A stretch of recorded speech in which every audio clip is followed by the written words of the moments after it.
ಅಳೆಯುವುದಕ್ಕೆ ನೀವು ಎಂದಿಗೂ ಹೆದರಬೇಡಿ. ಯಾಕೆಂದರೆ ಅದು ಎಂದಿಗೂ ಸತ್ಯವಾಗಿರಲಿಲ್ಲ, ನಾಳೆಯೂ ಸತ್ಯವಾಗಿರುವುದಿಲ್ಲ. ಆದರೆ ಪರಮಾತ್ಮನ ದಿವ್ಯ ಜ್ಞಾನದಿಂದ ಕೂಡಿದ ಈ ಸತ್ಯವು ಮಾತ್ರ ಶಾಶ್ವತವಾಗಿರುತ್ತದೆ ಮತ್ತು ಅದನ್ನು ಎಂದಿಗೂ ನಾಶ ಮಾಡಲು ಸಾಧ್ಯವಿಲ್ಲ. ಓಂ ನಮೋ ಭಗವತೆ ವಾಸುದೇವಾಯ. ನಮ್ಮೆಲ್ಲರ ಪ್ರೀತಿಯ ಕೃಷ್ಣ ಸಂದೇಶ ಯೂಟ್ಯೂಬ್ ವಾಹಿನಿಗೆ ತಮ್ಮೆಲ್ಲರಿಗೂ ಹೃತ್ಪೂರ್ವಕವಾದ ಸ್ವಾಗತ.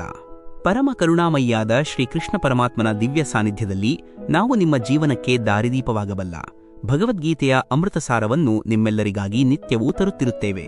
ನಿಮ್ಮೆಲ್ಲರ ಬದುಕು ಸಾರ್ಥಕವಾಗಲು, ನೆಮ್ಮದಿಯಿಂದ ಕೂಡಿರಲು, ಸದ್ವಿಚಾರಗಳಿಂದ ಪ್ರೇರಿತವಾಗಲು ಈ ಜ್ಞಾನ ನಿರಂತರವಾಗಿ ನಿಮ್ಮ ಜೊತೆಗಿರಲಿ. ಇಂದು ನಾವು ಕಾಲಾತೀತವಾಗಿರುವ ಪರಮಾತ್ಮನು ನೀಡಿದ ಅತ್ಯಂತ ಪ್ರಮುಖವಾದ ಬೋಧನೆಗಳನ್ನು ನಮ್ಮ ದಿನನಿತ್ಯದ ಜೀವನಕ್ಕೆ ಅನ್ವಯವಾಗುವಂತೆ ಅತ್ಯಂತ ವಿಸ್ತೃತವಾಗಿ ದೈವಿಕ ಭಾವದಿಂದ ವಿಶ್ಲೇಷಿಸಲಿದ್ದೇವೆ.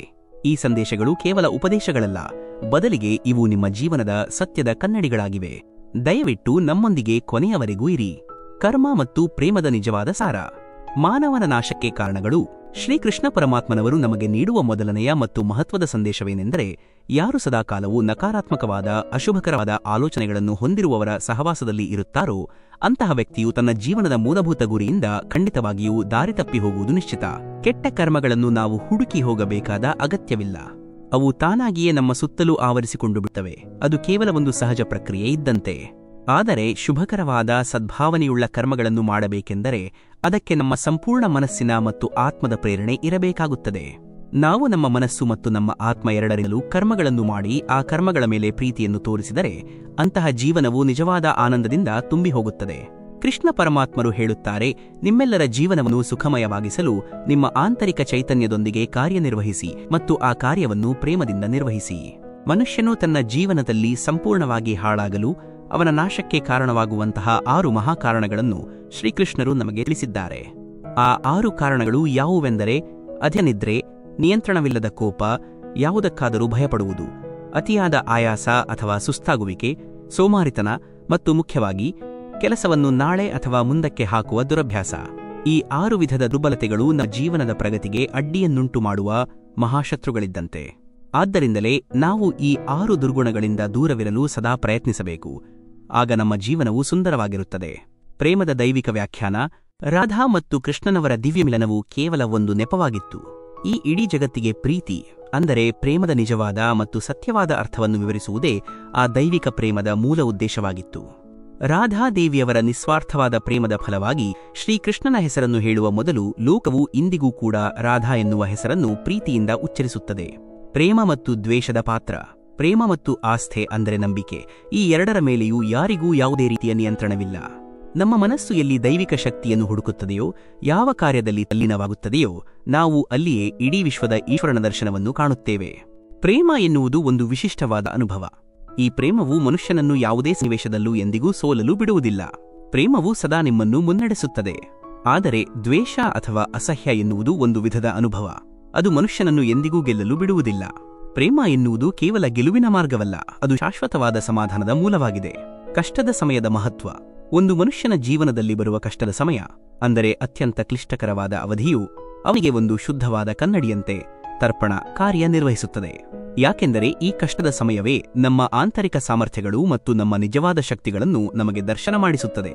ಸುಖದ ಸಮಯದಲ್ಲಿ ಮರೆಮಾಚಲ್ಪಟ್ಟ ನಮ್ಮ ಸಾಮರ್ಥ್ಯಗಳು ಸಂಕಷ್ಟದ ಸಮಯದಲ್ಲಿ ಹೊರಬರುತ್ತವೆ. ಈ ಇಡೀ ಬ್ರಹ್ಮಾಂಡದಲ್ಲಿ ಮಾನವನ ಒಳ್ಳೆಯತನದ, ಅವನ ಸಗುಣಗಳ ಪೂರೈಕೆಯನ್ನು ಮಾಡಲು ಸಾಧ್ಯವಾಗುವಂತಹ ಯಾವುದೇ ಶಕ್ತಿಯೂ ಇಲ್ಲ. ಯಾಕೆಂದರೆ ಮನುಷ್ಯನ ಒಳ್ಳೆಯತನವು ಒಂದು ಸಮುದ್ರದಷ್ಟೇ ಅಪಾರವಾದುದು. ಆ ಸಮುದ್ರವನ್ನು ಎಂದಿಗೂ ಸಂಪೂರ್ಣವಾಗಿ ತುಂಬಲು ಸಾಧ್ಯವಿಲ್ಲ. ಅದರ ವಿಸ್ತಾರವು ಅಪರಿಮಿತವಾಗಿರುತ್ತದೆ. ಪ್ರಯತ್ನ, ತೃಪ್ತಿ ಮತ್ತು ಸಂಬಂಧಗಳು. ಅಸಫಲತೆಯ ನಂತರದ ಪುನಃ ಪ್ರಯತ್ನ.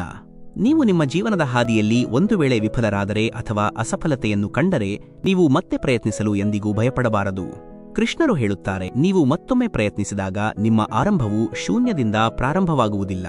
ಬದಲಾಗಿ ನಿಮ್ಮ ಹಿಂದಿನ ಅನುಭವಗಳ ಸಂಪತ್ತಿನಿಂದ ನಿಮ್ಮ ಹೊಸ ಪ್ರಯಾಣವು ಪ್ರಾರಂಭವಾಗುತ್ತದೆ. ನಿಮ್ಮ ಹಿಂದಿನ ವೈಫಲ್ಯಗಳು ಈಗಿನ ಪ್ರಯತ್ನಕ್ಕೆ ಅಡಿಪಾಯವಾಗುತ್ತವೆ. ಸಂತುಷ್ಟಿಯ ಅರಸಿಕೆ. ಈ ಜಗತ್ತಿನಲ್ಲಿ ಮನುಷ್ಯನು ಕೇವಲ ತನ್ನ ರೂಪದಿಂದ, ತನ್ನ ಹುದ್ದೆಯಿಂದ ದೊಡ್ಡವನಾಗುವುದಿಲ್ಲ. ಬದಲಾಗಿ ಆ ಮನುಷ್ಯನ ಹಿಂದೆ ನಿಂತಿರುವ ಶಕ್ತಿಯು ಹೆಚ್ಚು ದೊಡ್ಡದಾಗಿರುತ್ತದೆ. ಆ ಶಕ್ತಿ ಅವನ ನಂಬಿಕೆ, ಅವನ ಕರ್ಮ ಮತ್ತು ಅವನ ಸತ್ಯವಾಗಿರಬಹುದು. ಯಾವ ವ್ಯಕ್ತಿಯ ಬಳಿ ತೃಪ್ತಿ ಅಂದರೆ ಸಂತುಷ್ಟಿ ಇರುವುದಿಲ್ಲವೋ ಅಂತಹ ವ್ಯಕ್ತಿಗೆ ಈ ಜಗತ್ತಿನಲ್ಲಿ ಎಷ್ಟೇ ಸಂಪತ್ತು ಸಿಕ್ಕರೂ ಸಹ ಅವನು ಸದಾ ಅತೃಪ್ತನಾಗಿಯೇ ಉಳಿದುಬಿಡುತ್ತಾನೆ. ತೃಪ್ತಿ ಎನ್ನುವುದು ಮನಸ್ಸಿನ ಸ್ಥಿತಿ, ಹೊರಗಿನ ಸಂಪತ್ತಲ್ಲ. ಸ್ವಾರ್ಥರಹಿತ ಸಂಬಂಧಗಳ ಬಲ. ನಮ್ಮ ಸಂಬಂಧಗಳು ಸ್ವಾರ್ಥದಿಂದ ಕೂಡಿರಲು ನಾವು ಎಷ್ಟೇ ಪ್ರಯತ್ನ ಮಾಡಿದರೂ ಸಹ ಅಂತಹ ಸಂಬಂಧಗಳು ಎಂದಿಗೂ ನಿಜವಾಗಿ ಗಟ್ಟಿಯಾಗುವುದಿಲ್ಲ.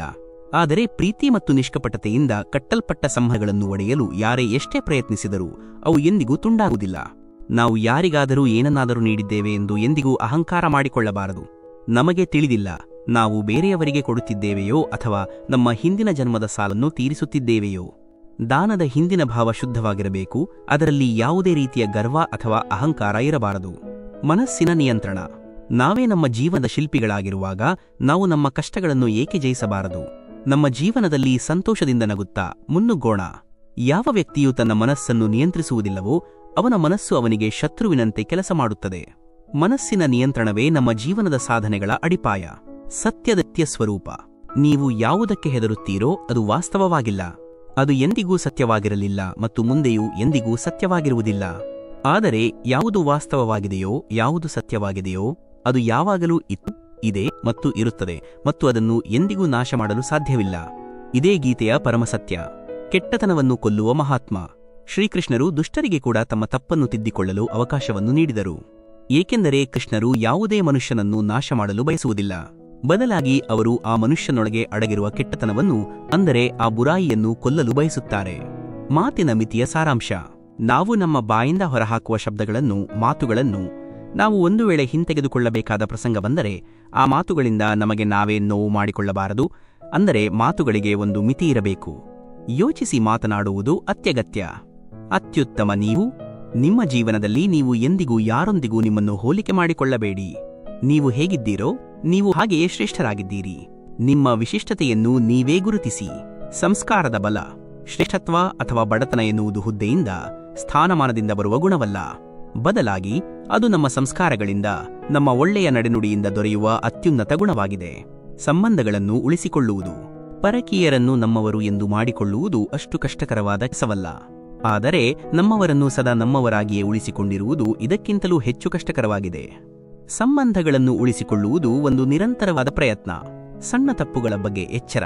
ನಾವು ಯಾವಾಗಲೂ ಸಣ್ಣ ಸಣ್ಣ ತಪ್ಪುಗಳನ್ನು ಮಾಡುವುದರಿಂದ ತಪ್ಪಿಸಿಕೊಳ್ಳಲು ಪ್ರಯತ್ನಿಸಬೇಕು. ಏಕೆಂದರೆ ಮನುಷ್ಯನು ಎಂದಿಗೂ ದೊಡ್ಡ ಪರ್ವತಗಳಿಂದ ಎಡವಿ ಬೀಳುವುದಿಲ್ಲ. ಬದಲಾಗಿ ಅವನು ನೆಲದ ಮೇಲಿರುವ ಸಣ್ಣ ಕಲ್ಲುಗಳಿಂದಲೇ ಹೆಚ್ಚು ಬಾರಿ ಎಡವಿ ಬೀಳುತ್ತಾನೆ. ನಿಮ್ಮ ಗಮನ ಸಣ್ಣ ತಪ್ಪುಗಳ ಮೇಲೆ ಇರಲಿ. ಸಂಬಂಧಗಳಿಗೆ ಸಮಯದ ಪಾಲು. ನಾವು ಸಂಬಂಧಗಳನ್ನು ಉಳಿಸಿಕೊಳ್ಳಲು ಅವುಗಳ ಪೋಷಣೆಗಾಗಿ ಸಮಯವನ್ನು ನೀಡಬೇಕು.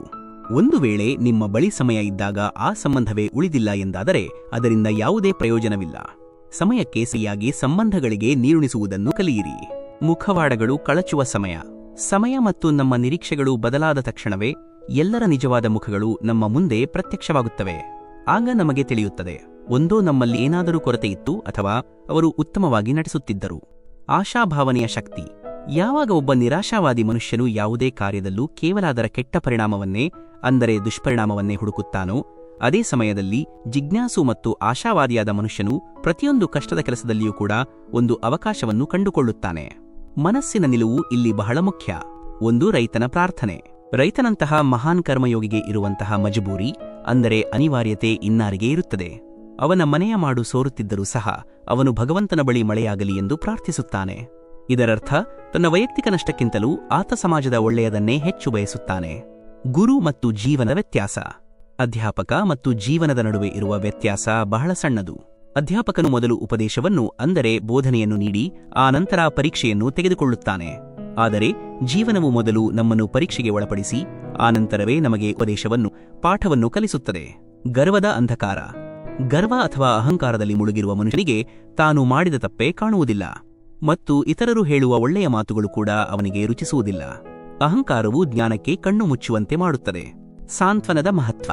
ನಮ್ಮ ಜೀವನದಲ್ಲಿನ ಅತ್ಯಂತ ದೊಡ್ಡ ಸೌಭಾಗ್ಯವೇನೆಂದರೆ ನಾವು ಮುನಿಸಿಕೊಂಡಾಗ ನಮ್ಮನ್ನು ಸಮಾಧಾನಪಡಿಸಲು, ನಮ್ಮನ್ನು ಸಂತೈಸಲು ಒಬ್ಬ ವ್ಯಕ್ತಿ ಇರಬೇಕು. ಈ ಸೌಭಾಗ್ಯವನ್ನು ಎಂದಿಗೂ ಕಳೆದುಕೊಳ್ಳಬೇಡಿ. ಪೀಡೆಯ ಅರ್ಥ. ನಮಗೆ ನಾವೇ ಗಾಯ ಮಾಡಿಕೊಂಡಾಗ ಮಾತ್ರ ನಮಗೆ ನೋವು, ಅಂದರೆ ಪೀಡೆಯ ಅನುಭವವಾಗುತ್ತದೆ. ಇಲ್ಲದಿದ್ದರೆ ನಾವು ಬೇರೆಯವರ ನೋವಿನಲ್ಲಿ ಕೇವಲ ರಕ್ತವನ್ನಷ್ಟೇ ನೋಡುತ್ತೇವೆ, ಅವರ ನಿಜವಾದ ಪೀಡೆಯನ್ನು ನಾವು ಅರಿಯುವುದಿಲ್ಲ. ಸಹಾನುಭೂತಿ ಕೇವಲ ನೋಡುವುದಲ್ಲ, ಅನುಭವಿಸುವುದು. ಆಚರಣೆ, ನಂಬಿಕೆ ಮತ್ತು ಜ್ಞಾನ. ಮೌನದ ಸಮಯ.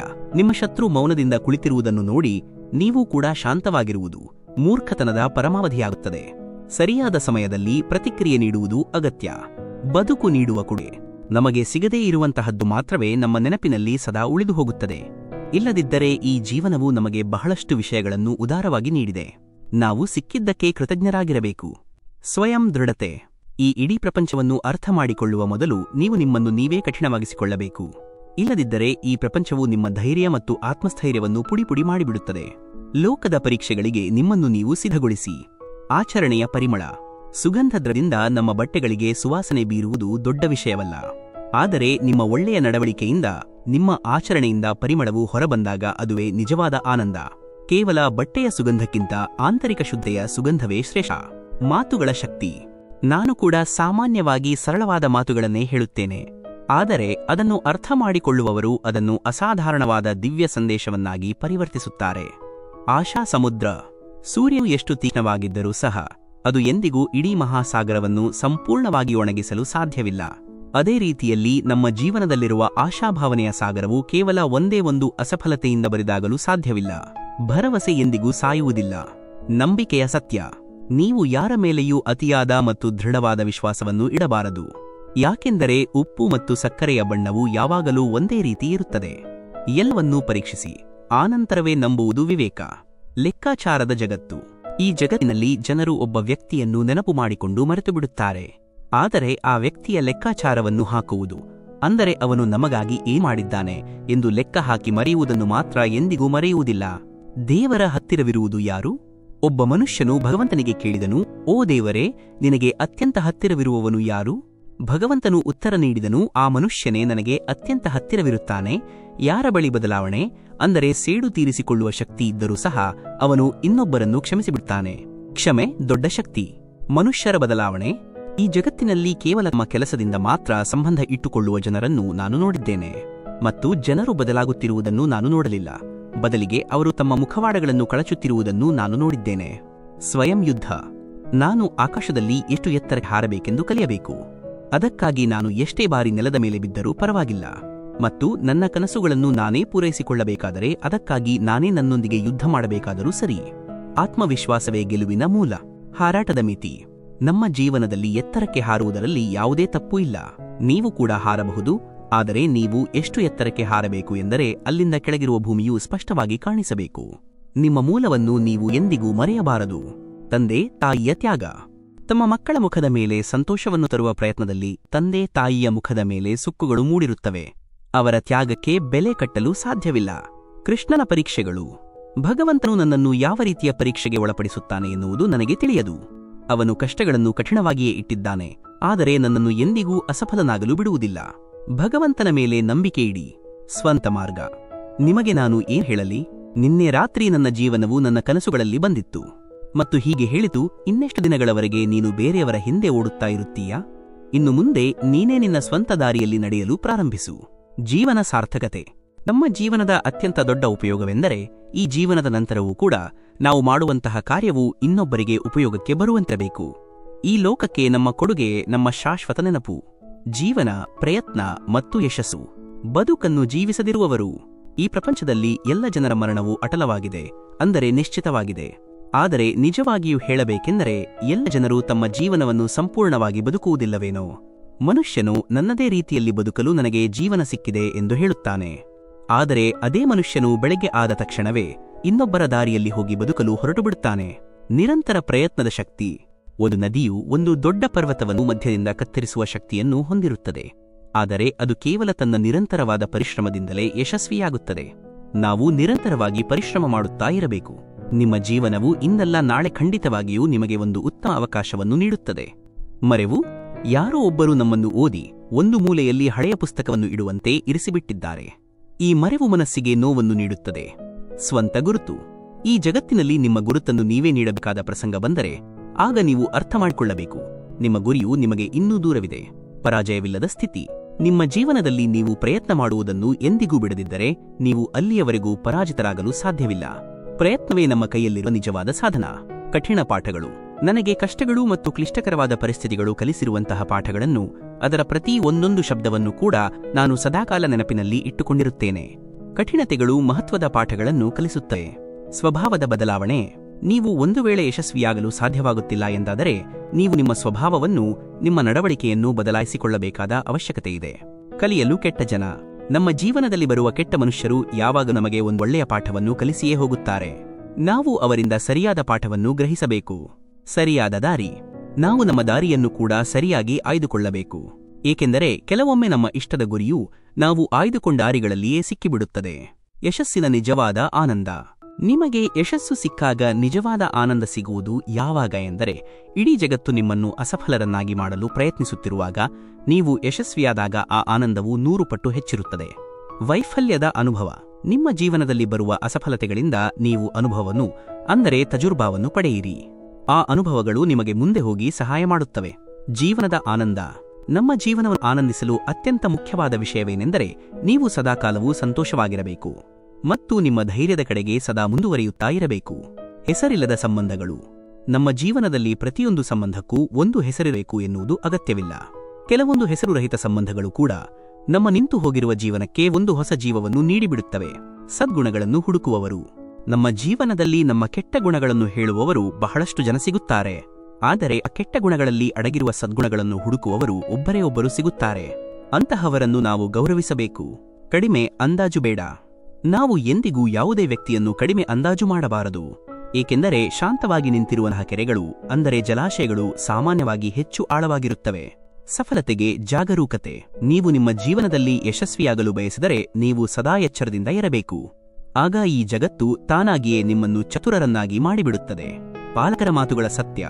ನನ್ನ ವಯಸ್ಸು ಹೆಚ್ಚಿದಂತೆ ನನಗೆ ಒಂದು ಅನುಭವವಾಗಲು ಪ್ರಾರಂಭಿಸಿತು. ಆ ಅನುಭವವೇನೆಂದರೆ ನನ್ನ ತಂದೆ ತಾಯಿಗಳು ಹೇಳುತ್ತಿದ್ದ ಪ್ರತಿಯೊಂದು ವಿಷಯವೂ ಕೂಡ ಸಂಪೂರ್ಣವಾಗಿ ಸರಿಯಿತ್ತು. ಆನಂದದ ಸಮಯ. ನಮ್ಮ ಜೀವನವು ಪ್ರತಿಯೊಂದು ಆನಂದವನ್ನು ಅನುಭವಿಸಲು ಸಿಕ್ಕಿದೆ. ಆದರೆ ನಾವು ಅದನ್ನು ಮುಂದೆ ಬರಲಿರುವ ಕಷ್ಟಗಳ ಬಗ್ಗೆ ಚಿಂತಿಸುತ್ತಲೇ ಕಳೆದುಬಿಡುತ್ತೇವೆ. ವರ್ತಮಾನದಲ್ಲಿ ಜೀವಿಸುವುದು ಮುಖ್ಯ. ನಿರೀಕ್ಷೆಗಳಿಂದ ದೂರ. ನಾವು ನಮ್ಮ ಜೀವನದಲ್ಲಿ ಯಾರಿಂದಲೂ ಯಾವುದೇ ನಿರೀಕ್ಷೆಯನ್ನು ಇಟ್ಟುಕೊಳ್ಳದಿದ್ದರೆ ಆಗ ನಮಗೆ ಯಾವುದೇ ಸಂಕಟವೂ ಇರುವುದಿಲ್ಲ. ನಿರೀಕ್ಷೆಗಳೇ ದುಃಖಕ್ಕೆ ಮೂಲ. ಕೆಟ್ಟ ಸ್ವಭಾವದ ಮೇಲಿನ ವಿಜಯ. ನಮ್ಮ ಕೆಟ್ಟ ಸ್ವಭಾವದ ಮೇಲೆ ನಾವು ವಿಜಯವನ್ನು ಸಾಧಿಸುವುದರಿಂದ ಸಿಗುವಂತಹ ಆನಂದವು ಜೀವನದಲ್ಲಿ ಬೇರೆ ಯಾವುದೇ ವಿಷಯದಲ್ಲೂ ಸಿಗುವುದಿಲ್ಲ. ನಮ್ಮನ್ನು ನಾವು ಜಯಿಸುವುದೇ ನಿಜವಾದ ವಿಜಯ. ಪ್ರಗತಿಯ ಶಕ್ತಿ. ಈ ಪ್ರಪಂಚದಲ್ಲಿ ಪ್ರಗತಿ ಎನ್ನುವುದು ಒಂದು ಶಸ್ತ್ರ ಇದ್ದಂತೆ. ಇದರಿಂದ ನಾವು ನಮ್ಮ ಶತ್ರುವನ್ನು ಕೂಡ ಸುಲಭವಾಗಿ ನಮ್ಮ ಮಿತ್ರನನ್ನಾಗಿ ಮಾಡಿಕೊಳ್ಳಬಹುದು. ಸದಾಕಾಲವೂ ಪ್ರಗತಿಯ ಪಥದಲ್ಲಿ ಸಾಗಿರಿ. ಸಫಲತೆಗೆ ಧುಮುಕುವುದು. ಒಂದು ವೇಳೆ ನನಗೆ ನದಿಯನ್ನು ದಾಟಬೇಕಾಗಿದ್ದರೆ ನಾನು ಅದಕ್ಕೆ ಧುಮುಕಲೇಬೇಕು. ಅದೇ ರೀತಿಯಲ್ಲಿ ನನಗೆ ಯಶಸ್ಸು ಸಿಗಬೇಕಾಗಿದ್ದರೆ ನಾನು ಪ್ರಯತ್ನ ಮಾಡಲೇಬೇಕು. ಭ್ರಮೆ, ಧೈರ್ಯ ಮತ್ತು ಸತ್ಯ. ಬರೀ ಮಾತನಾಡುವವರು. ಈ ಜೀವನದಲ್ಲಿ ಎಲ್ಲರೂ ಅನ್ಯರೇ ಆಗಿರುತ್ತಾರೆ. ಕೆಲವೊಂದು ವಿಷಯಗಳನ್ನು ಮಾತ್ರ ಅವರು ನಮ್ಮವರಂತೆ ಮಾತನಾಡುತ್ತಾರೆ ಅಷ್ಟೇ. ಧೈರ್ಯದ ಫಲ. ನಮ್ಮ ಗುರಿಯನ್ನು ತಲುಪಲು ನಾವು ಕೇವಲ ಮಾತುಗಳಿಂದ ಮಾತ್ರ ಹೋರಾಡಬೇಕಾಗಿಲ್ಲ. ಬದಲಾಗಿ ನಾವು ಹಲವಾರು ರಾತ್ರಿಗಳವರೆಗೆ ನಿದ್ರೆ ಇಲ್ಲದೆ ಹೋರಾಡಬೇಕಾಗುತ್ತದೆ. ಧೈರ್ಯ ಮತ್ತು ಪರಿಶ್ರಮದ ಪಾತ್ರ ಅತಿ ಮುಖ್ಯ. ಸ್ವಯಂ ನಷ್ಟ. ನಾನು ಈ ಜಗತ್ತಿನ ಜನಸಂದಣಿಯಲ್ಲಿ ಯಾರನ್ನೋ ಹುಡುಕಲು ಹೊರಟಿದ್ದೆ. ಆದರೆ ನಾನು ನನ್ನನ್ನೇ ಕಳೆದುಕೊಂಡೆ. ನಮ್ಮ ಅಸ್ಮಿತೆಯನ್ನು ಕಾಪಾಡಿಕೊಳ್ಳುವುದು ಅಗತ್ಯ. ಪ್ರಯತ್ನಿಸದವನ ಅಸಫಲತೆ. ಯಾವ ಮನುಷ್ಯನೂ ಅಸಫಲತೆಯ ಭಯದಿಂದ ಎಂದಿಗೂ ಪ್ರಯತ್ನವನ್ನೇ ಮಾಡುವುದಿಲ್ಲವೋ ಆ ವ್ಯಕ್ತಿಯು ತನ್ನ ಜೀವನದಲ್ಲಿ ಎಂದಿಗೂ ಯಶಸ್ವಿಯಾಗಲು ಸಾಧ್ಯವಿಲ್ಲ. ನಿಜವಾದ ಪ್ರೀತಿ. ನಾನು ಬೇರೆಯವರ ಕನಸುಗಳನ್ನು ಪೂರೈಸಲು ನನ್ನದೇ ಕನಸುಗಳನ್ನು ಬಲಿಕೊಟ್ಟಿದ್ದೇನೆ. ತ್ಯಾಗದ ಈ ಭಾವನೆಯು ಪ್ರೇಮ ಮತ್ತು ಕರ್ತವ್ಯದ ಸಾರಾಂಶ. ಬದುಕನ್ನು ಅರ್ಥ ಮಾಡಿಕೊಳ್ಳುವುದು. ನಿಮ್ಮ ಜೀವನವನ್ನು ಅರ್ಥ ಮಾಡಿಕೊಳ್ಳಬೇಕೆಂದರೆ ನೀವು ಹಿಂದಕ್ಕೆ ನೋಡಿ ಮತ್ತು ಆನಂದದಿಂದ ಜೀವಿಸಬೇಕೆಂದರೆ ನೀವು ಸದಾಕಾಲವೂ ಮುಂದಕ್ಕೆ ನೋಡಿ. ಸತ್ಯವಂತರ ತೊಳಲಾಟ. ಈ ಪ್ರಪಂಚದಲ್ಲಿ ಸತ್ಯವಂತ ಮನುಷ್ಯನು ಯಾವಾಗಲೂ ಸುಳ್ಳುಗಾರ ಮನುಷ್ಯನಿಗಿಂತ ಹೆಚ್ಚು ಬಾರಿ ವಿವರಣೆಯನ್ನು ನೀಡಬೇಕಾಗುತ್ತದೆ. ಕಾಲವೇ ಉತ್ತರ. ಜೀವನದಲ್ಲಿ ಸಮಯವು ಪ್ರತಿಯೊಂದು ಕೆಟ್ಟ ಸಮಯವನ್ನು ಖಂಡಿತವಾಗಿಯೂ ಬದಲಾಯಿಸುತ್ತದೆ. ಕಾಲಕ್ಕೆ ಕಾಯುವುದು ಅತ್ಯಗತ್ಯ. ಅಮೂಲ್ಯವಾದ ಆಸೆಗಳು. ಜೀವನದಲ್ಲಿ ಹಣದಿಂದ ಕೂಡ ಸಿಗದೇ ಇರುವಂತಹ ಕೆಲವೊಂದು ಹವ್ಯಾಸಗಳನ್ನು ನಾನು ಇಟ್ಟುಕೊಂಡಿರುತ್ತೇನೆ. ಈ ಮೌಲ್ಯಯುತ ಹವ್ಯಾಸಗಳೇ ಜೀವನದ ನಿಜವಾದ ಶ್ರೀಮಂತಿಕೆ. ಸಮಸ್ಯೆಗಳ ಮೂಲ. ನಿಮ್ಮ ತೊಂದರೆಗಳಿಗೆ ಅಥವಾ ನಿಮ್ಮ ಸಮಸ್ಯೆಗಳಿಗೆ ನೀವು ಬೇರೆಯವರನ್ನು ಕಾರಣರನ್ನಾಗಿ ಮಾಡುವುದರಿಂದ ನಿಮ್ಮ ತೊಂದರೆಗಳು ಎಂದಿಗೂ ಕಡಿಮೆಯಾಗುವುದಿಲ್ಲ. ಸಮಸ್ಯೆಗೆ ಪರಿಹಾರ ನಮ್ಮಲ್ಲಿಯೇ ಇದೆ. ತಪ್ಪನ್ನು ವಿರೋಧಿಸಿ. ನೀವು ಒಂದು ವೇಳೆ ನಿಮ್ಮನ್ನು ಜೀವಂತ ಮನುಷ್ಯ ಎಂದು ತಿಳಿದರೆ ನೀವು ಯಾವಾಗಲೂ ತಪ್ಪಾದ ವಿಷಯವನ್ನು ವಿರೋಧಿಸಲು ಕಲಿಯಿರಿ. ಯಾಕೆಂದರೆ ಸಮುದ್ರದ ಅಲೆಗಳ ಜೊತೆಗೆ ಕೇವಲ ಶವಗಳು ಮಾತ್ರ ತೇಲಿ ಹೋಗುತ್ತವೆ.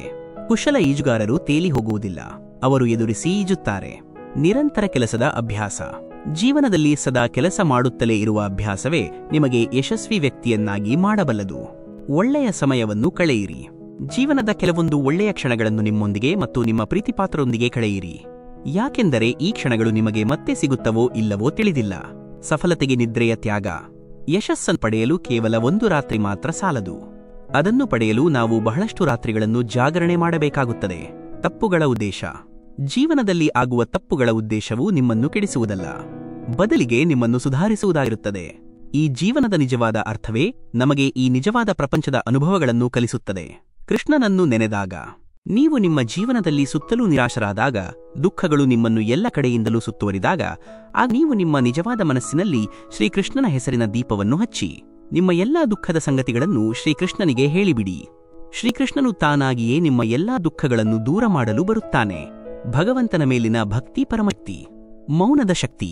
ಒಂದು ಮನುಷ್ಯನು ತನ್ನ ನಿಜವಾದ ಹೃದಯದಿಂದ ಏನು ದಾನ ನೀಡಲು ಸಾಧ್ಯವೋ ಅದನ್ನು ಅವನು ತನ್ನ ಕೈಗಳಿಂದ ನೀಡಲು ಸಾಧ್ಯವಿಲ್ಲ. ಮತ್ತು ಮೌನವಾಗಿ ಇದ್ದು ನಾವು ಏನು ಹೇಳಲು ಸಾಧ್ಯವೋ ಅದನ್ನು ನಾವು ನಮ್ಮ ಶಬ್ದಗಳಿಂದ ಮಾತುಗಳಿಂದ ಹೇಳಲು ಸಾಧ್ಯವಿಲ್ಲ. ಕೃಷ್ಣನ ಅನುಗ್ರಹ. ಶ್ರೀಕೃಷ್ಣನು ಎಂದಿಗೂ ನಮ್ಮ ಸ್ಥಿತಿಗತಿಗಳನ್ನು ಕೇಳುವುದಿಲ್ಲ, ಆದರೆ ನಮ್ಮ ಪ್ರತಿಯೊಂದು ಸುದ್ದಿ, ನಮ್ಮ ಪ್ರತಿಯೊಂದು ಚಿಕ್ಕ ವಿಷಯದ ಬಗ್ಗೆಯೂ ಕೂಡ ಅವನು ತಿಳಿದಿರುತ್ತಾನೆ. ಶ್ರೀಕೃಷ್ಣನು ತನ್ನ ನಿಜವಾದ ಭಕ್ತರ ಮೇಲೆ ಸದಾಕಾಲವೂ ಕಣ್ಣಿಟ್ಟಿರುತ್ತಾನೆ. ರಾಜ ಮತ್ತು ಸಾಧುವಿನ ಕಥೆ. ಕರ್ತವ್ಯದ ಜ್ಞಾನ. ಪ್ರಾಚೀನ ಕಾಲದ ಒಂದು ರಾಜ್ಯದಲ್ಲಿ ಒಬ್ಬ ರಾಜನು ಆಡಳಿತ ನಡೆಸುತ್ತಿದ್ದನು. ಅವನ ರಾಜ್ಯವು ಅತ್ಯಂತ ಸುಖಿ ಮತ್ತು ಸಮೃದ್ಧವಾಗಿತ್ತು. ಧನ ಮತ್ತು ಧಾನ್ಯಗಳಿಗೆ ಯಾವುದೇ ರೀತಿಯ ಕೊರತೆ ಇರಲಿಲ್ಲ. ರಾಜ ಮತ್ತು ಪ್ರಜೆಗಳು ಸಂತೋಷದಿಂದ ತಮ್ಮ ಜೀವನವನ್ನು ನಡೆಸುತ್ತಿದ್ದರು. ಒಂದು ವರ್ಷ ಆ ರಾಜ್ಯದಲ್ಲಿ ಭಯಂಕರವಾದ ಬರಗಾಲ ಬಂತು.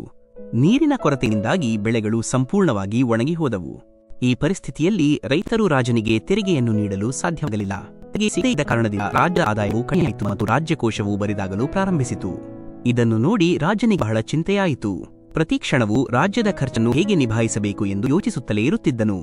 ಬರಗಾಲದ ಸಮಯವು ಕಳೆದು ಹೋಯಿತು ಮತ್ತು ಪರಿಸ್ಥಿತಿಗಳು ಸಹಜವಾದವು. ಆದರೆ ರಾಜನ ಮನಸ್ಸಿನಲ್ಲಿ ಚಿಂತೆಯು ಗಟ್ಟಿಯಾಗಿ ಮನೆ ಮಾಡಿತ್ತು. ಪ್ರತಿ ಕ್ಷಣವೂ ರಾಜ್ಯದಲ್ಲಿ ಮತ್ತೆ ಬರಗಾಲ ಬಂದರೆ ಏನು ಮಾಡುವುದು ಎಂಬ ಯೋಚನೆಯೇ ಅವನ ಮನಸ್ಸಿನಲ್ಲಿ ಇರುತ್ತಿತ್ತು. ಇದರ ಜೊತೆಗೆ ಇತರ ಚಿಂತೆಗಳು ಕೂಡ ಅವನನ್ನು ಸುತ್ತುವರಿದವು. ಅಕ್ಕಪಕ್ಕದ ರಾಜ್ಯಗಳ ಭಯ, ಮಿತ್ರರ ಪಿತೂರಿ ಮುಂತಾದ ಚಿಂತೆಗಳು ಅವನ ಹಸಿವು, ಬಾಯಾರಿಕೆ ಮತ್ತು ರಾತ್ರಿಗಳ ನಿದ್ರೆಯನ್ನು ಕಸಿದುಕೊಂಡವು. ರಾಜನು ತನ್ನ ಈ ಸ್ಥಿತಿಯಿಂದ ತೀರಾ ತೊಂದರೆಗೊಳಗಾಗಿದ್ದನು. ಆದರೆ ಯಾವಾಗ ಅವನು ರಾಜಮಹಲಿನಲ್ಲಿ ಕೆಲಸ ಮಾಡುವ ಒಬ್ಬ ಕಾರ್ಮಿಕನನ್ನು ನೋಡುತ್ತಿದ್ದನೋ ಆಗ ಅವನಿಗೆ ಬಹಳ ಆಶ್ಚರ್ಯವಾಗುತ್ತಿತ್ತು. ಆ ಕಾರ್ಮಿಕನು ಇಡೀ ದಿನ ಶ್ರಮದಾಯಕವಾಗಿ ಕೆಲಸ ಮಾಡಿದ ನಂತರ ಕೇವಲ ಒಣಗಿದ ರೊಟ್ಟಿಯನ್ನು ತಿಂದು ಮರದ ಕೆಳಗೆ ಆನಂದದಿಂದ ನಿದ್ರಿಸುತ್ತಿದ್ದನು. ಹಲವು ಬಾರಿ ರಾಜನಿಗೆ ಅವನನ್ನು ನೋಡಿ ಅಸೂಯೆಯೂ ಆಗುತ್ತಿತ್ತು. ಒಂದು ದಿನ ಅವನ ರಾಜದರ್ಬಾರ್ಗೆ ಒಬ್ಬ ಸಿದ್ಧ ಸಾಧುಗಳು ಬಂದರು.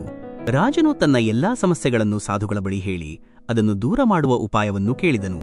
ಸಾಧುಗಳು ರಾಜನ ಸಮಸ್ಯೆಯನ್ನು ಚೆನ್ನಾಗಿ ಅರ್ಥ ಮಾಡಿಕೊಂಡರು.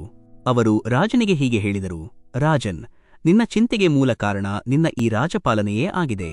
ನೀನು ನಿನ್ನ ರಾಜ್ಯಭಾರವನ್ನು ನಿನ್ನ ಪುತ್ರನಿಗೆ ಒಪ್ಪಿಸಿಬಿಟ್ಟು ಚಿಂತೆಗಳಿಂದ ಮುಕ್ತನಾಗು. ಇದಕ್ಕೆ ರಾಜನು, ಗುರುಗಳೇ, ನನ್ನ ಪುತ್ರನಿಗೆ ಕೇವಲ 5 ವರ್ಷ. ಆ ಮುಗ್ಧ ಬಾಲಕನು ರಾಜ್ಯಭಾರವನ್ನು ಹೇಗೆ ನಿರ್ವಹಿಸಬಲ್ಲನು ಎಂದು ಕೇಳಿದನು. ಸಾಧುಗಳು, ಹಾಗಾದರೆ ನೀನು ಹೀಗೆ ಮಾಡು, ನಿನ್ನ ಈ ಎಲ್ಲಾ ಚಿಂತೆಗಳ ಭಾರವನ್ನು ನೀನು ನನಗೆ ಒಪ್ಪಿಸಿಬಿಡು ಎಂದು ಹೇಳಿದರು. ರಾಜನು ಅದಕ್ಕೆ ಒಪ್ಪಿಕೊಂಡನು ಮತ್ತು ತನ್ನ ರಾಜ್ಯಭಾರವನ್ನು ಸಾಧುಗಳಿಗೆ ಒಪ್ಪಿಸಿಬಿಟ್ಟನು. ಇದರ ನಂತರ ಸಾಧುಗಳು, ಈಗ ನೀನು ಏನು ಮಾಡುತ್ತೀಯಾ ಎಂದು ರಾಜನನ್ನು ಕೇಳಿದರು. ರಾಜನು ಉತ್ತರ ನೀಡಿದನು, ಇನ್ನು ಮುಂದೆ ನಾನು ಯಾವುದಾದರೂ ವ್ಯಾಪಾರವನ್ನು ಪ್ರಾರಂಭಿಸಬೇಕು ಎಂದು ಯೋಚಿಸುತ್ತಿದ್ದೇನೆ. ಸಾಧುಗಳು ಹೇಳಿದರು, ಆದರೆ ಅದಕ್ಕೆ ಬೇಕಾದ ಹಣದ ವ್ಯವಸ್ಥೆಯನ್ನು ಹೇಗೆ ಮಾಡುತ್ತೀಯಾ? ಈಗ ರಾಜ್ಯಪಾಲನೆ ನನ್ನದಾಗಿದೆ, ರಾಜ್ಯಕೋಶದಲ್ಲಿರುವ ಹಣದ ಮೇಲೂ ನನ್ನದೇ ಅಧಿಕಾರ ಇದೆ. ರಾಜನು ಉತ್ತರಿಸಿದನು, ಹಾಗಾದರೆ ನಾನು ಯಾವುದಾದರೂ ಒಂದು ಕೆಲಸವನ್ನು ನೌಕರಿ ಮಾಡಿಕೊಳ್ಳುತ್ತೇನೆ. ಸಾಧುಗಳು, ಇದು ಸರಿ, ಆದರೆ ನೀನು ಕೆಲಸವನ್ನೇ ಮಾಡಬೇಕೆಂದರೆ ಬೇರೆಲ್ಲಿಯೂ ಹೋಗುವ ಅವಶ್ಯಕತೆ ಇಲ್ಲ. ಇಲ್ಲಿಯೇ ಈ ರಾಜಮಹಲಿನಲ್ಲಿಯೇ ಕೆಲಸ ಮಾಡು. ನಾನು ಒಬ್ಬ ಸಾಧು, ನಾನು ನನ್ನ ಆಶ್ರಮದಲ್ಲಿಯೇ ಇರುತ್ತೇನೆ. ನನ್ನ ಪರವಾಗಿ ನೀನು ಇಲ್ಲಿಯೇ ರಾಜಮಹಲಿನಲ್ಲಿದ್ದು ಈ ರಾಜಪಾಲನೆಯನ್ನು ವಹಿಸು ಎಂದು ಹೇಳಿದರು. ರಾಜನು ಸಾಧುಗಳ ಮಾತನ್ನು ಒಪ್ಪಿಕೊಂಡನು ಮತ್ತು ಸಾಧುಗಳ ಕೆಲಸಗಾರನಾಗಿ ರಾಜ್ಯಪಾಲನೆಯನ್ನು ನಿರ್ವಹಿಸಲು ಪ್ರಾರಂಭಿಸಿದನು. ಸಾಧುಗಳು ತಮ್ಮ ಆಶ್ರಮಕ್ಕೆ ತೆರಳಿದರು. ಕೆಲವು ದಿನಗಳ ನಂತರ ಸಾಧುಗಳು ಮತ್ತೆ ರಾಜಮಹಲಿಗೆ ಬಂದರು. ಅವರು ರಾಜನನ್ನು ಭೇಟಿಯಾಗಿ, ರಾಜನ್, ಈಗ ಹೇಳು, ನಿನಗೆ ಹಸಿವಾಗುತ್ತಿದೆಯೋ ಇಲ್ಲವೋ ಮತ್ತು ನಿದ್ದ ಸ್ಥಿತಿ ಹೇಗಿದೆ ಎಂದು ಕೇಳಿದರು.